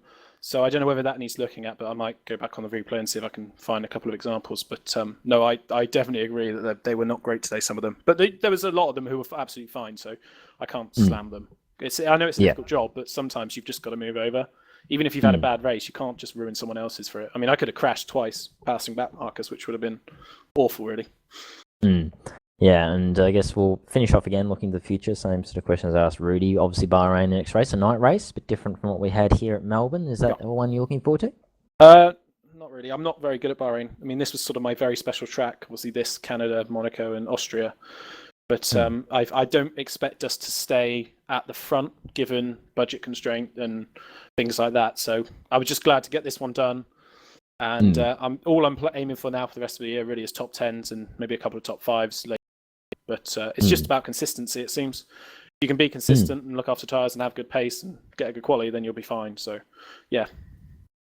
Indeed, yeah, no, it's sure definitely was definitely shown throughout that first race. But again, thank you for coming in. Thank you very much, guys. See you later. Yep, no worries at all. Yep, congrats on the podium for Woods. So now we move on to the final man of the interviews of the top 3, and it is, of course, our favourite Mr. David Videk, Mr. Consistency himself. David, congratulations. Fantastic race for you to get third for Norjone. Really great start to the season. How was it for you? Because, I mean, that last half of the race for you, didn't really see you because you were just sort of plodding along on your own. But, still, that just showed again that consistency is the key, isn't it, for these Super League races? Quite disappointed you didn't watch it then because I was having a great battle catching Lewis and passing a few back markers and making contact. But yeah, first race of the season, you never know how it's going to play out with a new mod, a new game, the tyre format and new drivers entering the league. So you never know where you stand because the server's always set different to what you test on your own. So yeah, coming into it, I thought I'll probably settle for a top 5, get off to a decent start for the season because Australia is just my worst track of the year. And also the last sector, when I got into the last 3 turns, I had incredible juttering on my screen as my car was like sort of facing the pit lane. And it just caused so much like jumping, like it was slowing me down quite a lot, and quali was like 0.6 off my best. So from quali, knowing I could match the top guys was at first quite pleasing, but then I saw, I was obviously P6 or 7. But yeah, start was okay. I passed one guy, I think it was Columbus, and then was following Alex and Gagzella, and it was just losing me so much time. At first I was boost 1, just saving the tyres to see what they could do, and I was still keeping up with them, so I put boost 4, managed to do a move on Alex into turn 1, and then Gagzella made a mistake a few laps later, and managed to sneak through. So yeah, from there it's just looking after the tyres while still trying to make gains on the leaders, and every time in clear air I was making gains, which was really good. I was catching Lewis each time, probably like 3-4 tenths a lap. And sorry, what's the guy in Midnight called? Rudy Van Buren. Van Buren, yes. Rudy. Okay, yeah, thank you. Yeah, I was sometimes even, sometimes he'd be a few tenths quicker, but more down to tyres, I think. But yeah, did my stops, pretty good race. As I come out of my last pit stop, a few laps later, just before my last stop, Philip came out the pit stop behind me and was on a lot fresher tyres and all over me. So I thought I'd just ease off and let him through. And he closed up really quick and tapped my front wing and almost hit me into the wall. So I was a bit confused about that, and it caused me damage. and slowed me down quite a bit after that, and it caused more tyre wear, and they were going up to like 150 degrees, even though I wasn't even pushing as hard as the softs. So, am I talking too quick? So That's fine. yeah, but yeah, still managed to close down Lewis at the end. He said his troubles. Obviously, I expected him to be saving something because he pushed quite hard at the beginning. So yeah, but yeah, it's good fun catching Lewis and having DRS at the last corner. I think we finished with the same time, bar a few hundredths. So yeah, for me, yeah, perfect start to the season, really, considering the track and stuff like that. So yeah, I'm quite happy. Yeah, indeed. Yeah, no, fair enough on that. And one thing, one thing I thought was interesting was during the race was we thought for a time you were going to go on a two-stop because of the way obviously you were stopping those first two stints. Then you went on the soft again, and then you were on the medium for I think it was only about 12 laps from memory at the end there, 11, 12 laps. So was that something to do with the tyre? Was it maybe were you not comfortable with the medium tyre? Was that just sort of how you thought the optimum strategy was going to be? No, that was the plan from the start. Myself and Florian tested probably about 4 or 5 race sims over the last week. He did 3 stops, I did 2, then I did 3 and he did 2, and the 3 stops were always about 20-25 seconds quicker. So yeah, that was always the plan. The question was when to change, because if you do it too early, like when I was racing with Alex, that 1 or 2 laps too early, yeah, you could have got the undercut, but because the grid was so close, he ended up losing out quite a lot. So yeah, I saved in the beginning to stretch out to lap 15, 16, I think. And yeah, just to spend as much time off the mediums at the end, because compared to softs with the same fuel, they were 1.4 slower for me. So yeah, it was always the best strategy to go. Even if you did 4 stops, really, you could pretty much gain that back and pit on the last lap again for mediums because they were that slow for me anyway. But yeah, that was always the plan. I could have done 2. I could have put mediums on my second stop and gone to the end, but it's a big risk with the percentage on the last few laps. So yeah, that was the safest bet for us, really. Yeah, indeed. And again, ask all of you the same thing, but just feel like it's definitely a worthy thing to ask. Obviously, Bahrain next, the night race. Is that one you're looking forward to possibly have another good, solid result for you again? Yeah, definitely. Won there the last 2 seasons in a row. And we've got a pretty decent set of updates coming for car and engine. Yeah, I go well there. It suits me. It's heavy braking track, so there's some tracks I go well at the heavy braking, so I'm looking forward to that. As long as the other guys ain't so close. God, man, slow down a bit. Yeah, indeed. Yeah, no, fair enough. But again, thank you for coming in, David, for the interview. And again, congratulations on the 3rd. Fantastic way for you and Neil Jones to start the season, and hopefully more success to come at Bahrain. Yeah, thank you very much. Cheers, guys. No worries at all. Thank you, David. So, there you go. That's the interviews and the race done. And Lewis, I think that's about as exciting as we could ask for, really, to start this edition of the Super League season. Yeah, of course. For some of the drivers, then the season starts at Bahrain. I think Pushka's really Philip, obviously defending series champion, really struggling today with what happened at T1. But yeah, the season starts at Bahrain, of course, as David says, previous race winner there the previous 2 years. In fact, took his first Super League win there for CSG on the way to his Super League title in 2014. So. The season's going to start for some of these boys next round, and this is when the R&D kicks in and stuff like that. The season could be a totally different story come 2 weeks' time. So it's going to be one to wait for, to look out for, and we'll see who's going to be victorious. Yeah, indeed, yeah, no, I definitely echo that sentiment. It's going to be very interesting indeed with the development kicking in properly at the second round, and different drivers having different sort of views and different pace at the Bahrain circuit. It's going to be very, very fascinating to watch. I'm certainly going to be excited for that second round. Thanks again, of course, to on cameras, Joshua Anderson was your man for the cameras. Fantastic stuff from Anderson lad, as always. Always appreciate the work he does for our greatly appreciate the work he does for our broadcast teams and so on. Unfortunately, his mic's not coming through on the broadcast, so I won't be able to hear him if he says anything.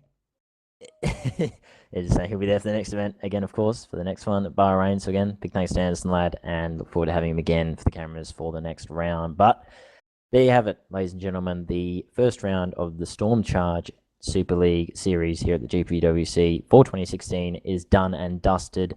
Rudy Van Buren, our winner for the first round, and we look forward to seeing you in 2 weeks' time at the Sakir circuit in Bahrain for the night race. The very pretty lights and into the night racing there at the second round of the series. Either way, Thomas Hinss, your lead commentator for this series, with Lewis McGlade and Josh Anderson, will all say goodbye for now and see you in 2 weeks' time.